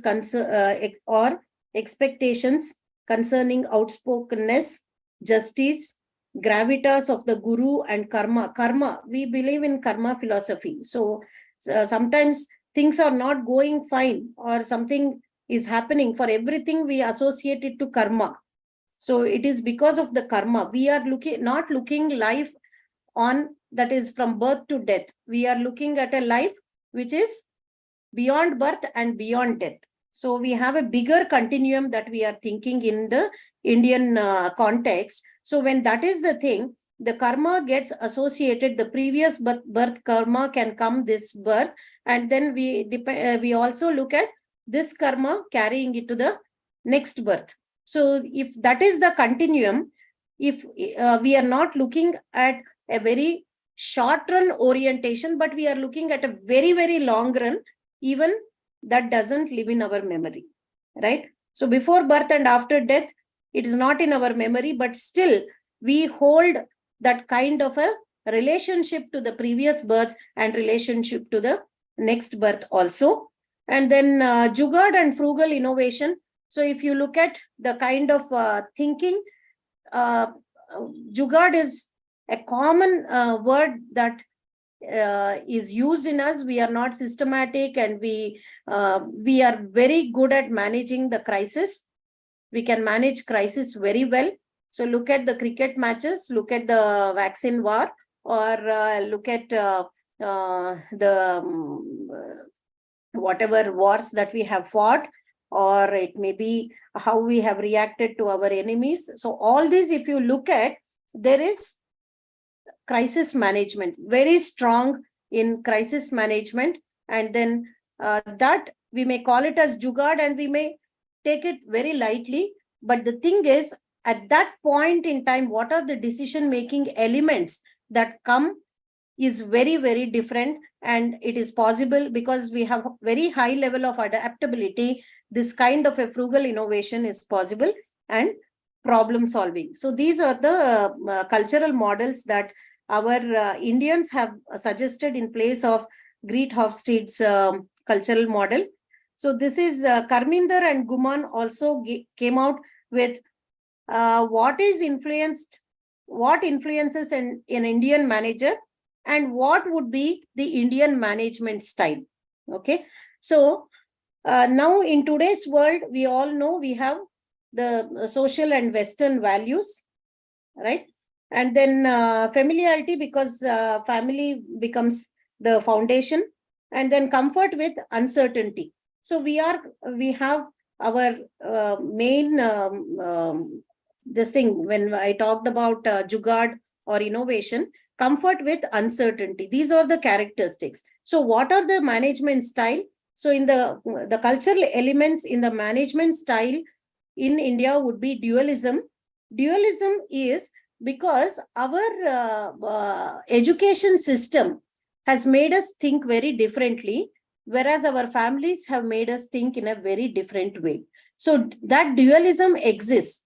So we should all accept that there is dualism, because we get, when we are working in an organization, we see that kind of a difference. So there is no easy blend actually. So why we are struggling, like if you have foreigners in your organization, so why we kind of create an artificial kind of a setup, right? So why that happens is because there is dualism. We are not what we are and what is required in a workplace, what is required in an education system are all different. So that dualism exists in the management style. And then familialism is family is a strong source for us. So all the values that are built of an individual roots to the family. Heuristic and intuitive approach with fuzzy logic, because many a times what this has been brought out based on a study actually. So it's taken from a paper where they found that the logic for the intuitive approach was missing. Okay, in many of the CEOs, many managers who were interviewed, they found that there was no proper logic. But the thing is, we do it. We take certain decisions. And frugal innovation or jugaad is one of the elements. This was the socio-cultural model given by Karminder Singh. So coming to the third one, decision making. Okay, so there are actually 5 Western models, which we are all familiar with and we are teaching in the classes. One is the rational model. We all know there is a step approach. We look at the alternatives, we evaluate the alternatives, and what is the best alternative, we choose that. Right? So this is a failure because you know that many times if we have the alternatives also, we will not make a decision. So rational model, or it may be Room's Etten model, recognition prime model, intuitive model, and bounded rationality model. So all these models, if you look at the first one, rationality model, identifying the problem, establish decision criteria, weigh the decisions, generate alternatives, evaluate alternatives, and select the best. So this is a very well-known model. So earlier we were discussing only 2 models, rationality model as well as the intuitive model. These were the 2. In intuitive model, nothing has been stated. Decision is taken intuitive on a just your creativity acts. You just shut your mind and then you get some kind of a feeling that this particular decision may work, and that is called as the intuitive model. Bounded rationality model is a model which says you select one option, it is not working. If you are not satisfied, go to the next one. So you have you are not making only one choice. You have an option for iterations. Select the next one, select the next one. That process goes on. And if you look at the Room-Etten model, this is also situational leadership model similar to that of what we discussed in the case of Hofstede's model, wherein there are a set of questions and it can be marked on a continuum and to find out what is the process of decision making. So that is called as a situational model. So there are 7 elements which are considered in decision making. What is the quality requirement? What is the commitment required? Whether what leader has, whether what information he or she has, what is the problem structure, what is the commitment probability, goal congruence, and subordinate conflict. Looking at these, so you will mark them on a particular level, and if everything matches, there are some scores which are given, and based on that you take a decision. And the next one is recognized prime decision model. The decision maker knows the details as well as the course of action. So for example, repetitive decisions, you know the situational details as well as the course of action. Repetitive decision can be easily taken. Second one, situation is unfamiliar. You're not familiar with the situation. The decision maker can choose from various options. So situation is not known, but options are known. What are those options that you can make? So for example, you have to study abroad. You do not know what are the courses that are available abroad, but you know what are the you don't know the situation, how it is, what operates, what factors are influencing, but you know what are the options that you have to make. The third one is decision maker is aware of the situation but does not know what is the right course of action. So situation is known, but right course of action is not known. So these are the various models of decision making which we study in the Western literature. But if you look at all these, okay, so you are only looking at the current situation, right? And how you have to operate. So even in situational leadership, otherwise in other styles of leadership, it is about knowing like what are the alternatives and choosing the best alternative. But Gita suggests that if you have to make a decision, how do you make a decision? So first, it is about selflessness. Okay. So when you are taking a decision, you will have to take a decision in such a way that you are not involved in that. So when we generally talk about conflict of interest, because individual should not be involved, right? When we take a decision, selflessness. So you are not involved.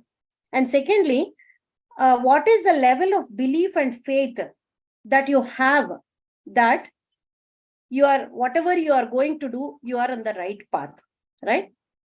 That belief and faith, which becomes very integral part of a decision making. So when we decide something, you know, like all the circumstances are adverse, but still you have a belief that things will go in the right way. You have faith about yourself.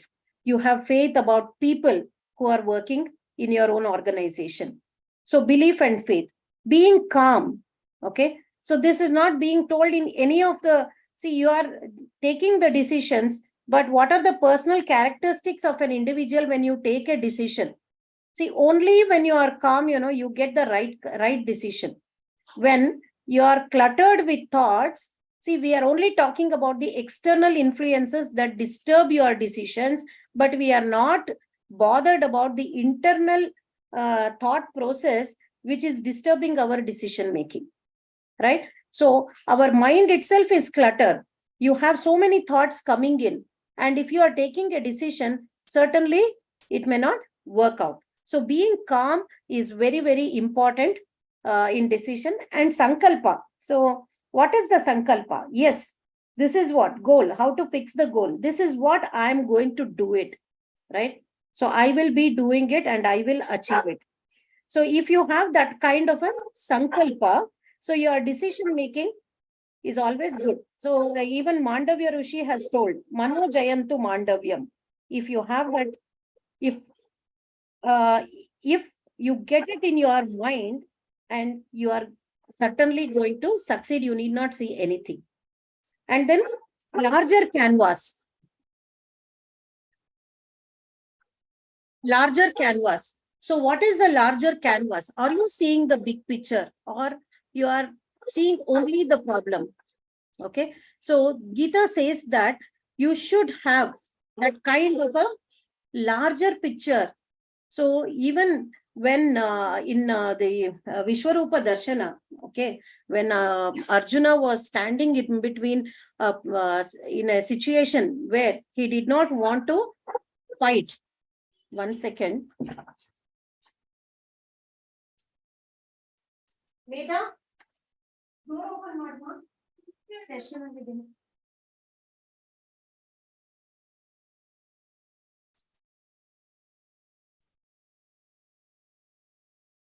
So even when Arjuna stands in front of Krishna and he says that I cannot fight this war, okay. So then what Krishna says, how he enables decision making of Arjuna is Krishna portrays a larger canvas, right? He gives a larger canvas and he enables Arjuna to take a decision.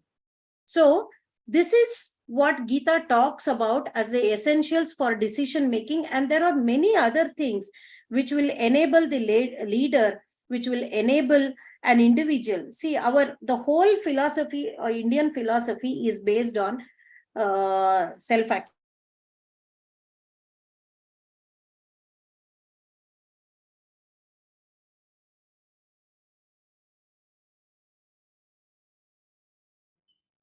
Seems like there is a power cut.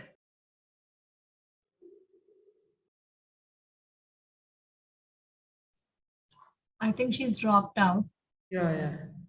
Meanwhile, participants can put their questions in the Q&A. I'll just get back to the speaker.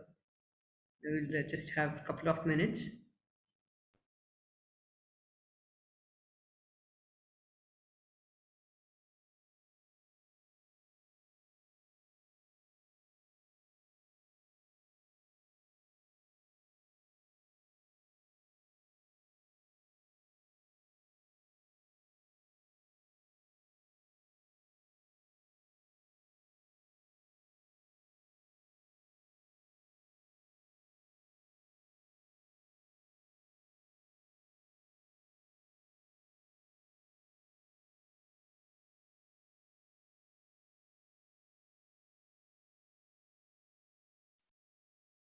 Friends, I think it would be great if any questions are there that can be put across in the chat box, please.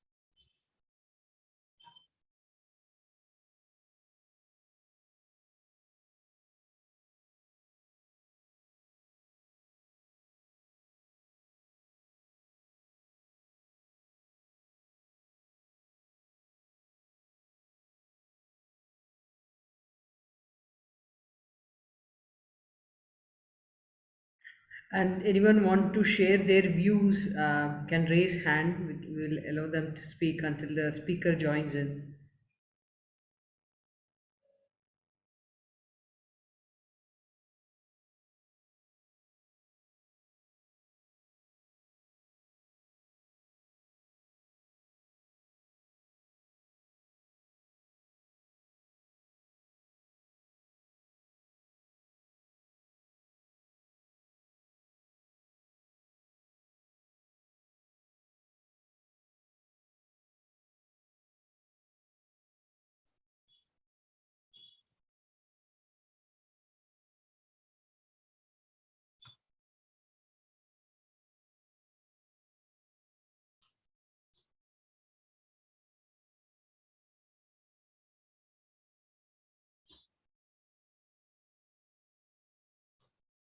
I suppose there are two questions.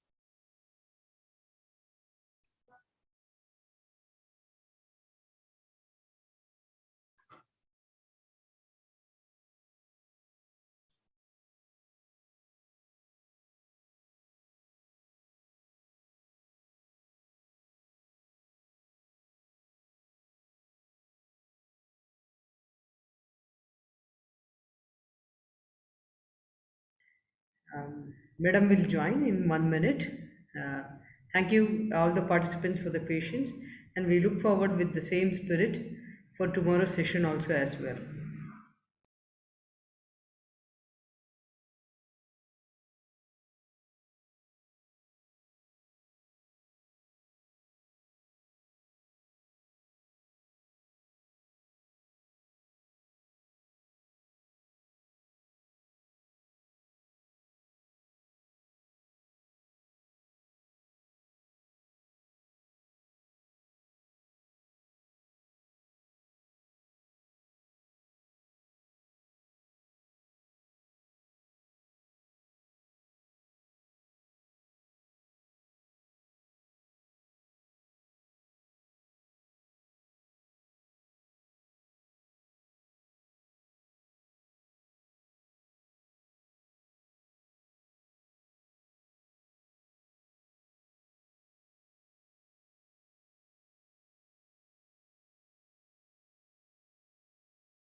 Yes, Dr. Kumara sir, you can unmute. Kumara Rao, namaste.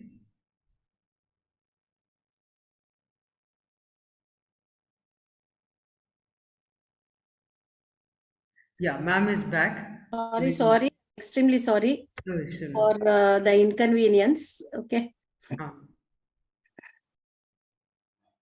No issue. Can you enable screen sharing? Yes, yes, ma'am. I'm doing that.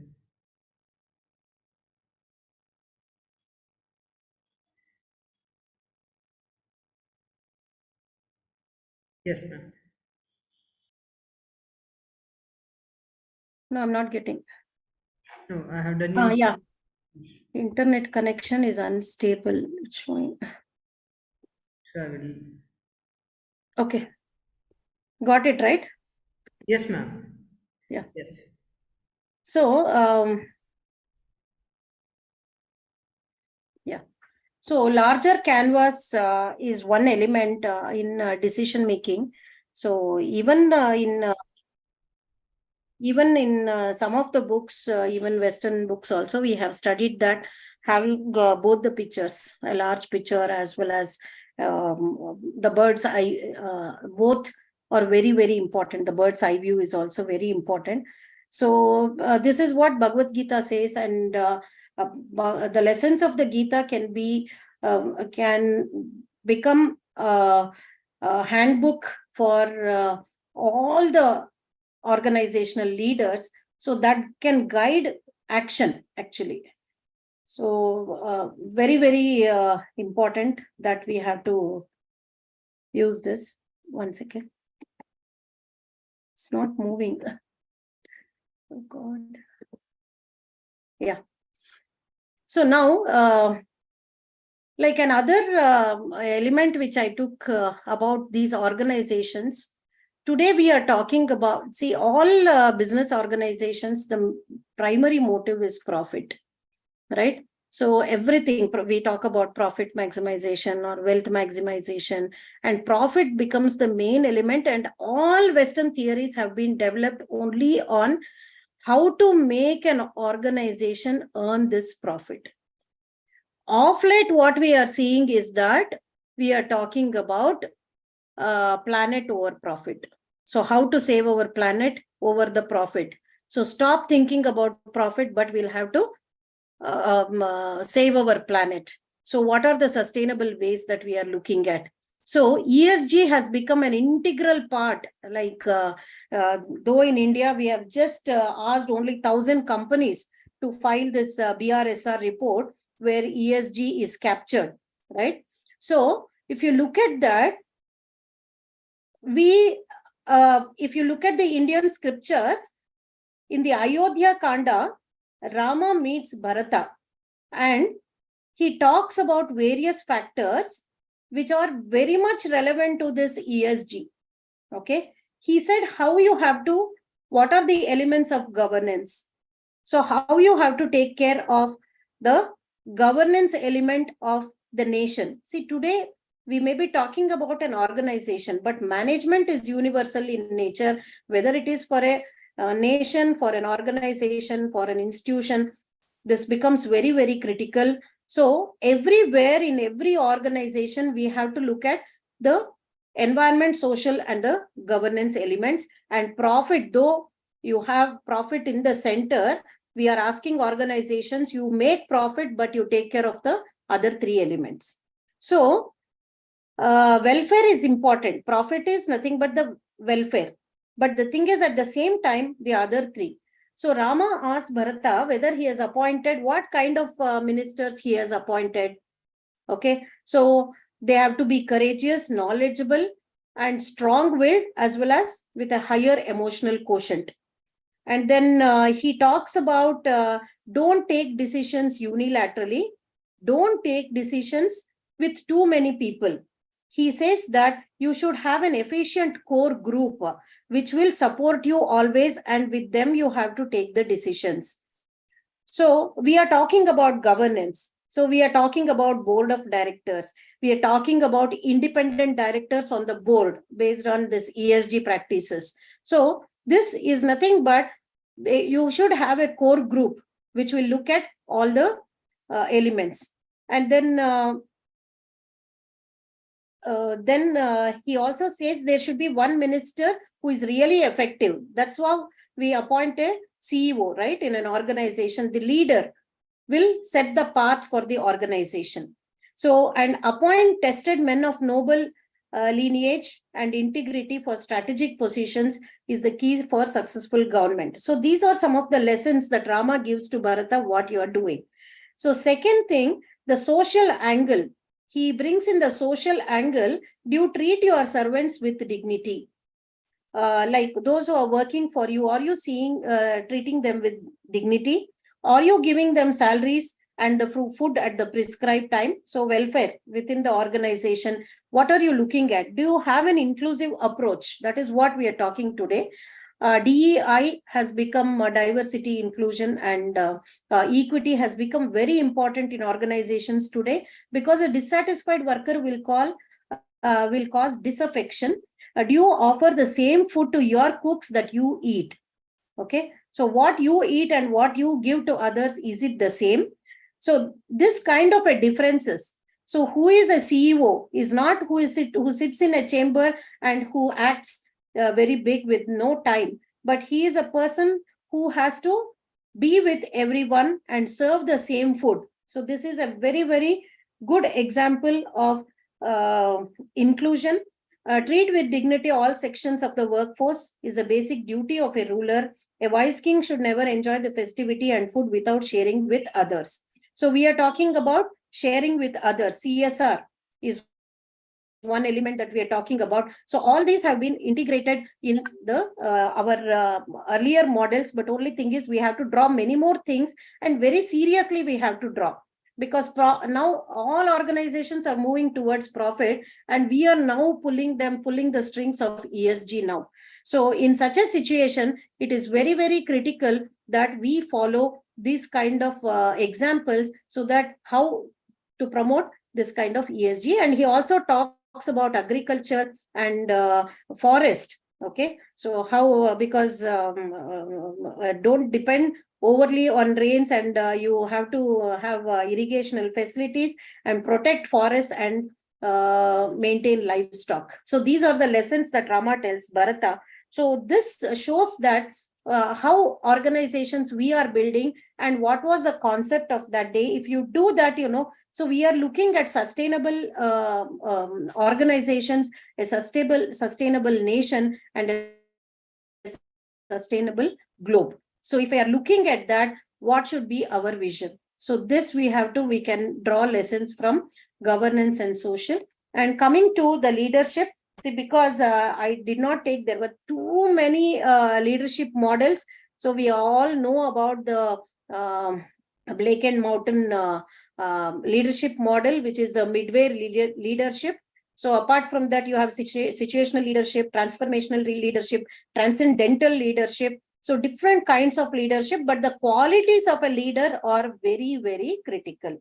So whatever methodology, whatever model you are following for leadership, the quality of a leader, how leader should be, what are the qualities of a leader. So in an organization, we all know that you have a rise as well as a downfall, right? So all the time you cannot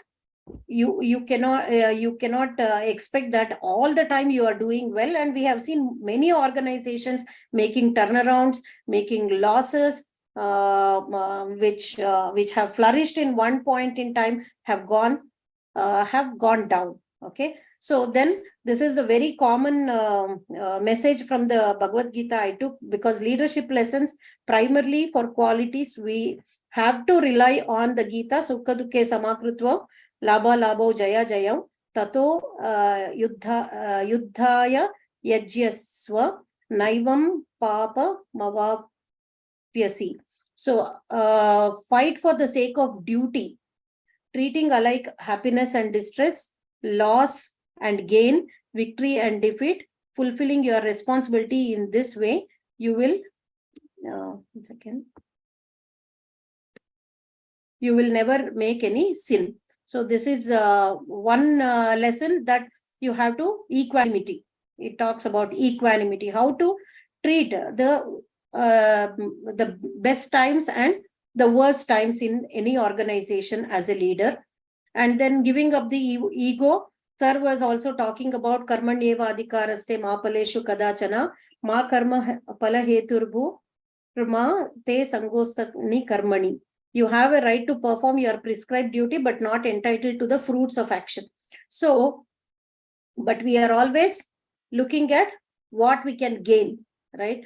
So you do it, but you have to do nishkama karma. That karma you have to eliminate from the karma, and you have to do the karma so that you will not be attached to the results, but you have to leave it to the you will have to leave it to the universe, you will have to leave it to the God, or you will have to leave it to eternity for the results that you are going to get. So this also talks about how to give up the ego, your own selflessness. So that is one of the leadership lessons. And thirdly, I took this Vasamsi Jirnani Yata Vihaya Navani Gruhnani Naroparani Tatha Sharirani Vihaya Jirna.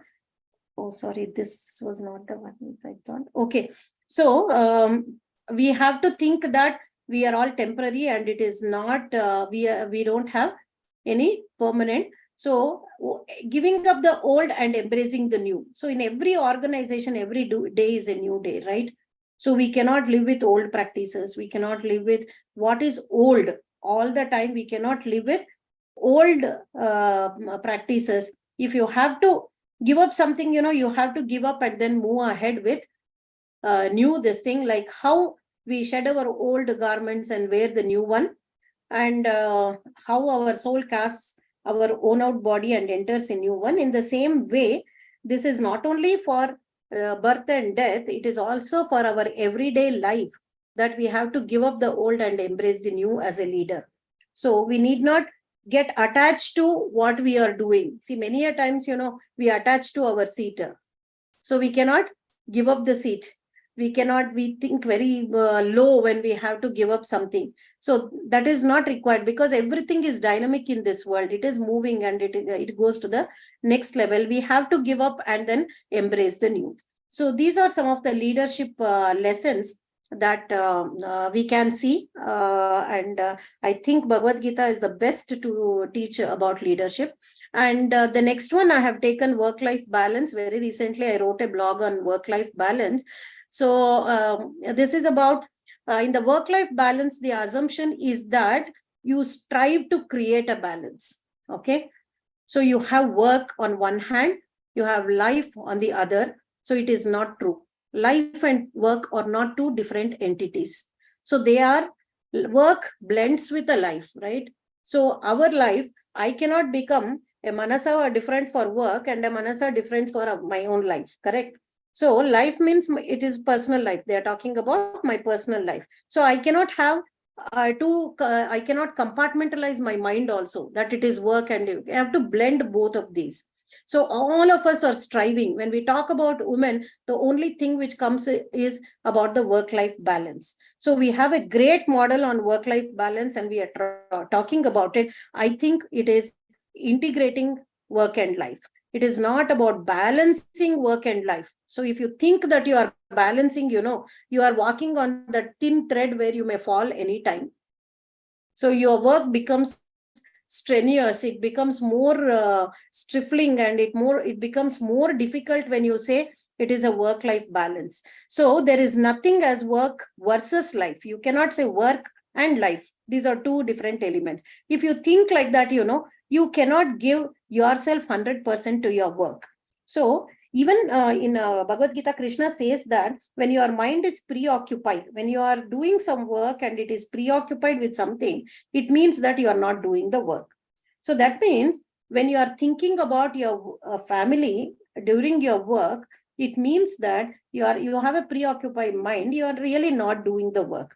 So they don't live in life, does not present in compartments basically. So work becomes a part of life, and you have to blend both of these. So for this, organizationally and institutionally, people will have to work to create this kind of a holistic view of understanding people and understanding their requirements, understanding families, understanding the work requirements. So if you understand the families better, then certainly you can fix the problems of the work. So this is what I said, dualism. Personal life is different from a professional life. All these days we were talking about your professional life is like oil, and your personal life is like water. You cannot mix oil with water. So you know that when you put oil in water, it stands out, right? So that is what we were talking. So it is not like that. It is like milk and water. So it has to blend together. We have to take it together. Both of these have to take it together. Then only performance will be best. So this is what even Gita says, and we'll have to think of a new way of looking at work-life balance. So your health, your friends, your fun, your work, your spiritual goals, all these will have to blend in a day. So everyone has 24 hours only. In that, you have to blend all these and you have to create. Then in such a case, earlier women could not work in organizations because they had to take care of the families. Today, you see that most women work. So if they have to work, this kind of a blending has to be created. And if we are not creating that blending, I think that there is a serious problem with the concept of work-life balance, and we are driving negativity among a lot of women talking that you have to create that work-life balance. If you say that, they feel that they are really it is coming to their neck. Work is difficult, I don't want to do, I have to run away, I have to do. All this stress will be created because of that. So midlife women, many of them quit their jobs. Why? Because they feel that these balances cannot be created. So family pressures are there, you cannot do it. So organizations need to understand individuals in a very different way. I think Hindu philosophy or Indian philosophy, when applied to the workplaces, it is going to change in a very big way. So last element, I'm talking about strategy. So I'm talking about the 5 forces, Porter's 5 forces model, which looks at competition, right? So building competitiveness and competition. And because you are making a strategy, I was a professor of strategy. I was teaching strategy for a very long time. So I have I'm thinking that should we strategize, or should we really plan and do things? Strategy has a little element of negative connotation, because though you are looking at the environment and taking the decisions, the element of philosophy is missing in this actually. So what happens, you're talking about, when we talk about external elements, threat of new entrants or bargaining power of suppliers, of course, it is a very, very good model. I cannot talk about such models which have become which has made a history in the management literature. Bargaining power of buyers, there is threat of substitutes and rivalry among the competitors. Okay, so I had attended a conference where we were talking about collaboration and competition being on an equilibrium. So why is it right for a welfare organization to look at competition, or should we look at collaborations? So these days happening, even in businesses, lot of collaborations are happening. So if you look at if you are looking only at competitiveness and viewing everyone as rivals, so directly it has been said that rivalry among the existing competitors. So if you look at everyone as rivals, you cannot do it. But the startup culture is very different. If you can see, startup has a very agile mindset, and it works very differently. And there are so many collaborations which are happening with the competitors. So especially because most of the startups have technology integration, there are a lot of startup collaborations which happen. So I think we need to start thinking differently about how we view this kind of a competitiveness. So we need to do a lot of work. And I have put another model. Sir has already mentioned, Ashok sir, Kama, Krodha, Moha. This is 6 internal forces of the mind to be treated as enemies. So there we said about the 5 enemies that we have for an organization and how you have to take care of all that. So similarly, I've just brought the same thing at an individual level, and I'm talking about fighting internally and building those competencies. Here you are building competitiveness in relation to others, but we should not always look at what we are doing in relation to others, but what we are doing inside. Okay, even with an organization. So we should be open to collaboration, and we have to work with everyone. So fighting internally and building competencies. So these are the 6 internal forces of the mind to be treated as enemies.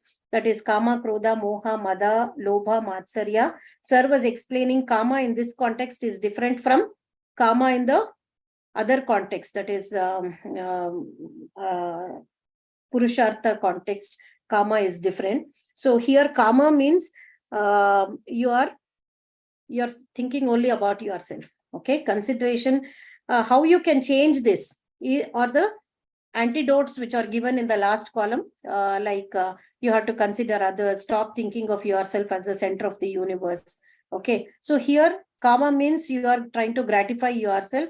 Krodha is emotional response to frustrated desires and expectations, and that you get rage or anger that I could not do something. What is that? So we'll have to have the feeling of oneness, what Shankaracharya has told about oneness, because we are all parts of the same energy, right? The Advaita says that we are all parts of the same energy, and the same energy exists in us, and extending our extending our ego boundaries is will help us to come out of these 6 internal enemies.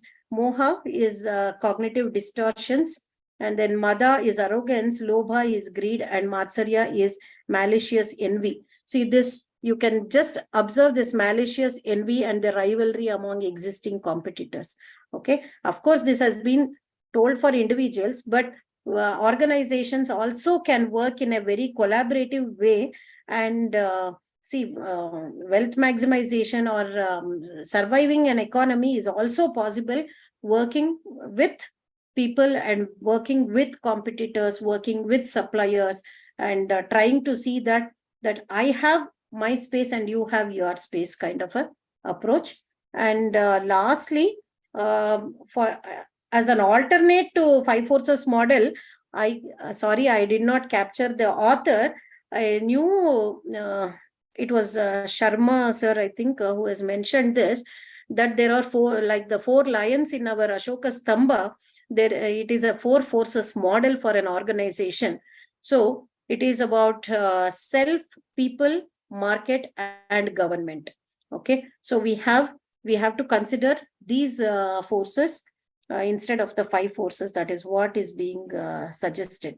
So lastly, I don't know what is the time, but I will try to close by saying that what is the future of Indian management?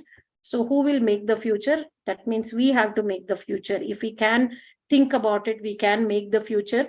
We have to carry out research, and we have to publish. So it's very, very critical, because we are at a very, very minuscule part of the total research in management comes from India.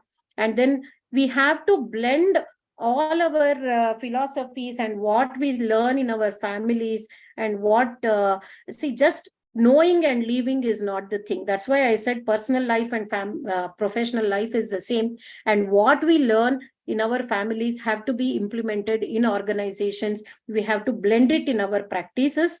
We have to go beyond concepts. So see, only when we start thinking beyond concepts, so that is nothing but innovation. We have to start thinking beyond the frameworks. So we are only thinking in the frameworks, and framework is not everything. It is only a guide to action, but framework is not everything. We have to think beyond concepts, and we have to think what is best for organizations. That's how even startups, they don't think in terms of any of the concepts. They don't learn basics of management. But the thing is, startups are very successful. Unicorns have been developed. They have not learned any management lessons, right? So, but how they are doing so well is because, especially in entrepreneurship, what is getting into that is the leader, the people, and what backgrounds they come from, and how they gel well, and they are taking things forward. So it is primarily what we are talking, Jugaad is something negative all these years. Jugaad is really working in startups. So we have to think beyond concepts and integrating all that we are talking in teaching and learning and taking it forward to the next generations. So this was my effort in putting what all thoughts I got together. Thank you. Ma'am, thank you so much for very well knitted combination and the thought process of Western and Indian management. I think you have combined so many concepts, starting with the leadership, Maslow's hierarchy, strategy, and also with the thinking framework, what we need to adopt. Finally, to the latest modern day scenarios of, the innovations and the venture capitals or the PE funding companies. I think this was too very much thought-provoking, and we could Thank you. definitely have a lot of information. I mean, it was a very refreshing session, ma'am. Thank you so much. Thanks a lot. Now we have some questions here. I seriously don't know if I'll be capable of answering. I will try. Okay. I'll just take up the first question. Yeah. It says the Indian decision-making process is very nicely depicted using Gita when compared to Western management. So they say, thank you, madam. So that is a compliment which thank you. Milan is giving you. There is a question. In what way do Western and Indian management practices address sustainability, social responsibility, and ethics? Okay. No, there are many things actually. If you look at Indian management, if I can tell you, Indian management, it's not management, Indian philosophy. Okay, the Vedas actually, all the Vedic scriptures are more about the globe, the universe. It is about the universe. Okay, so whether you talk about any sukta you take, whether it is Purusha Sukta or Shri Sukta or any sukta, Pavamana Sukta, which talks about the air.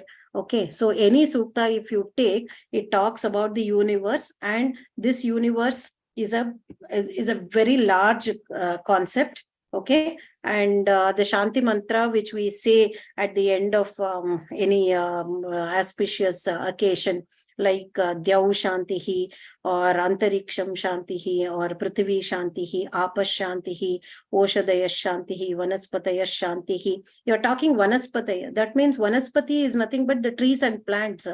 You are saying, you are telling them that they should also be in abundance and they should live here. And then we are talking about Oshadaya Shantihi, all the medicinal plants. And then you are also talking about the Pashu and the birds. So there are so many instances of many mantras which I have gone through, which will talk about sustainability. And there is something called as a Bhu Sukta, which you all have to study, which talks only about the environment, how environment has to be protected. See, if it is an individual's responsibility, it is an organization's responsibility. If it's an organization's responsibility, it is a management's responsibility. So in management concepts, you will have to integrate our literature so that we take care of these ESG elements, that is the environment element. Okay. But if you look at what is happening in that is about the environment, Paris Protocol is the basic this thing where we started thinking about the environment, climate change, and what we need to do, how to make it sustainable. A lot of literature is also coming from the West in terms of sustainable methods that we'll have to follow to protect the environment. But of course, it's a very good thought. Everyone thinks in this direction. It's a very good thought. And every country has made it mandatory that you will have to follow these whatever ESG practices. In all countries, you are coming out with accrediting agencies which tell that what are the ESG practices. And we have also gone a long way in spoiling our environment and depleting and doing all the harm, whatever is needed. So we are losing almost many of the species. So a lot of work needs to be done if we are philosophically bound, that those lessons will have to get into everyone's head to protect this kind of we have to bring sustainability. So we had in India we had CSR Act actually. CSR has now got elaborated, and CSR has become a part of ESG. CSR was only to give, environment was a small element of CSR, like how you contribute to education, how you contribute to health, how you contribute to various other societal needs. You are all, that was only a part of CSR earlier. Environment was also a part of it. But now ESG, BRSR reporting has made it mandatory, but still it should not be only a compliance. It has to be in letter and spirit, and everyone has to, every organization has to follow this to save our environment. I think that much I can say. Thank you, ma'am. The next question is from Dr. Sushma Bala. How to motivate the adolescents towards cultured life in this digital era? Yeah, there's a lot of, in the digital area, a lot of information overload is happening. Okay, so it can happen not by saying no, but trying to kind of build that kind of a balance. See, first, that process of self-discovery has to start. So how we are trying to bring the self-discovery, the element of self-discovery. So respecting them, respecting the younger generation, respecting their ideas and thoughts, and then giving some kind of a platforms where they can imbibe this culture. Okay. So slowly they will do it, but the thing is, it is going to take some time, because a lot of other influences are there. How we do it is a big challenge. So as parents, we have a greater responsibility. As institutions, organizations, institutions have a good opportunity to blend many things. Okay, so that's why the new national education policy talked about multidisciplinary courses. The bringing that cultural element in everything, can certainly change them. I think all of us have bigger responsibilities to shoulder, and I really do not know how to do it. But if we teach from an younger age, it is always good, because when they are small, they are amenable, and then they can learn. So our family should form a basis, because we are all busy. So with busyness, that's what we have to bring, that professional and personal lives together, and then start working on that. So that blending has to happen at the family level, and that can keep them grounded and not to lose the cultural elements in their lives. I think this is one of the major, I would say, not a problem, but major situation which every one of us are facing in our family. Ma'am, the next question. First of all, he's telling congratulations to organize for a meaningful session. His question is, what is the release of Chanakya Niti in management? What is the? It should be realize of Chanakya Niti in management. Correct. Okay. I'm actually not very good. I have not studied Chanakya Niti except for a few of the shlokas here and there. I have not learned. Okay. So I think as I know that it is a big treasure, because Chanakya, how he tried and managed the whole process of the war in different places, and how he held people together, and then how he created a welfare state is all an example. And a few of the shlokas that whatever he has mentioned that I read was really inspiring, but I have to read, and I'm not aware. I think the day before yesterday, there was a session on Chanakya's philosophy. I'm more into actually Vedas. That is one thing, because we practice Vedic literature at home. Vedic practices at home. Thank you. Sorry. There is one last question.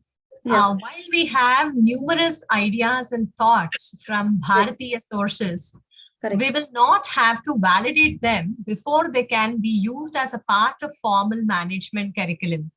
At what stage are we on this aspect? No, because see, now research, what is research? Research is about validation, right? So when something has to be accepted and something has to be practiced, we all say that it needs to be validated. Everything needs a kind of validation. But actually, on one hand, we have to do research. That's what I said. There are two dimensions to this. So we have to build it in practice. How do we build in practice? What is the pathways of building it in practice is one way we have to look at, and how we have to build, get this into validate and make it a accepted fact by people. So that validation. So validation, for example, there are many like on IKS, lot of literature is coming, and then we are using our process of research methodology of deduction of various the validation process we are trying to do. But I don't think that it is a time tested one, and validations may not be required at all actually in real sense, because the whole research world has become one kind of a business. And then I don't know, like if you think that that itself is the research, then it will be a problem. But we have to look at alternate methods of how to build it in organizations. So not necessarily it has to, see, always there is a connection between practice, research, right? So teaching. So you teach it in the, you contribute it as research, you teach in the classrooms, and you practice in organizations. All three are intertwined. But the thing is, we should find out methods of using it directly in organizations. We'll have to, our budding managers will have to be taught these courses. Not necessarily it has to be only research based. That is what I feel. Validation may not be needed. Because they're all time tested models, right? Yeah. There's one more question. With regard to giving back to society answer to the earlier question on how to integrate our great cultural values to the present day generation, we have created a few board game approach called Bala Veda. So they are just, I think they have it's an information they have for the previous question. That's the response, that there is they have something board game which is called game. Bala So Veda. many I have seen many such board games which have come actually. I have seen board games on Ramayana, board games on Mahabharata also. Bala Veda may be very much interesting, and we should explore it actually. I don't know. Yes, I have shared the details with you, ma'am. Okay. So we are done, right? Yes, ma'am. Thank you so much for this great opportunity of sharing, for providing me an opportunity to share my thoughts. Yes, ma'am. So Thank only you. thing is, I'm concerned with our practices, and we have to integrate in our lives and take it forward. That's the best thing that we can do. Ma'am, it was our pleasure having you over the session today. There were a lot of thoughts and a lot of information which was given. And I'm sure that, we will all try to use it one or the other way. Basically, it would start with self in the personal life management, and then it will just get elaborated to the professional. And then, as you said, it is not balancing, it is integrating, which is very important. Yes. Over to you, ma'am. Sindhuja, ma'am. Yes, ma'am. I take the opportunity to give vote of thanks, especially Manasa ma'am. You had been the brainchild for the SES to start along with Professors G.P. Sudhakar sir, to start with a lot more initiatives here. So we feel that you are part of us. And thank you so much for giving such a brief theoretical perspectives together in a 1 hour span of time. And the Q&A was elaborative.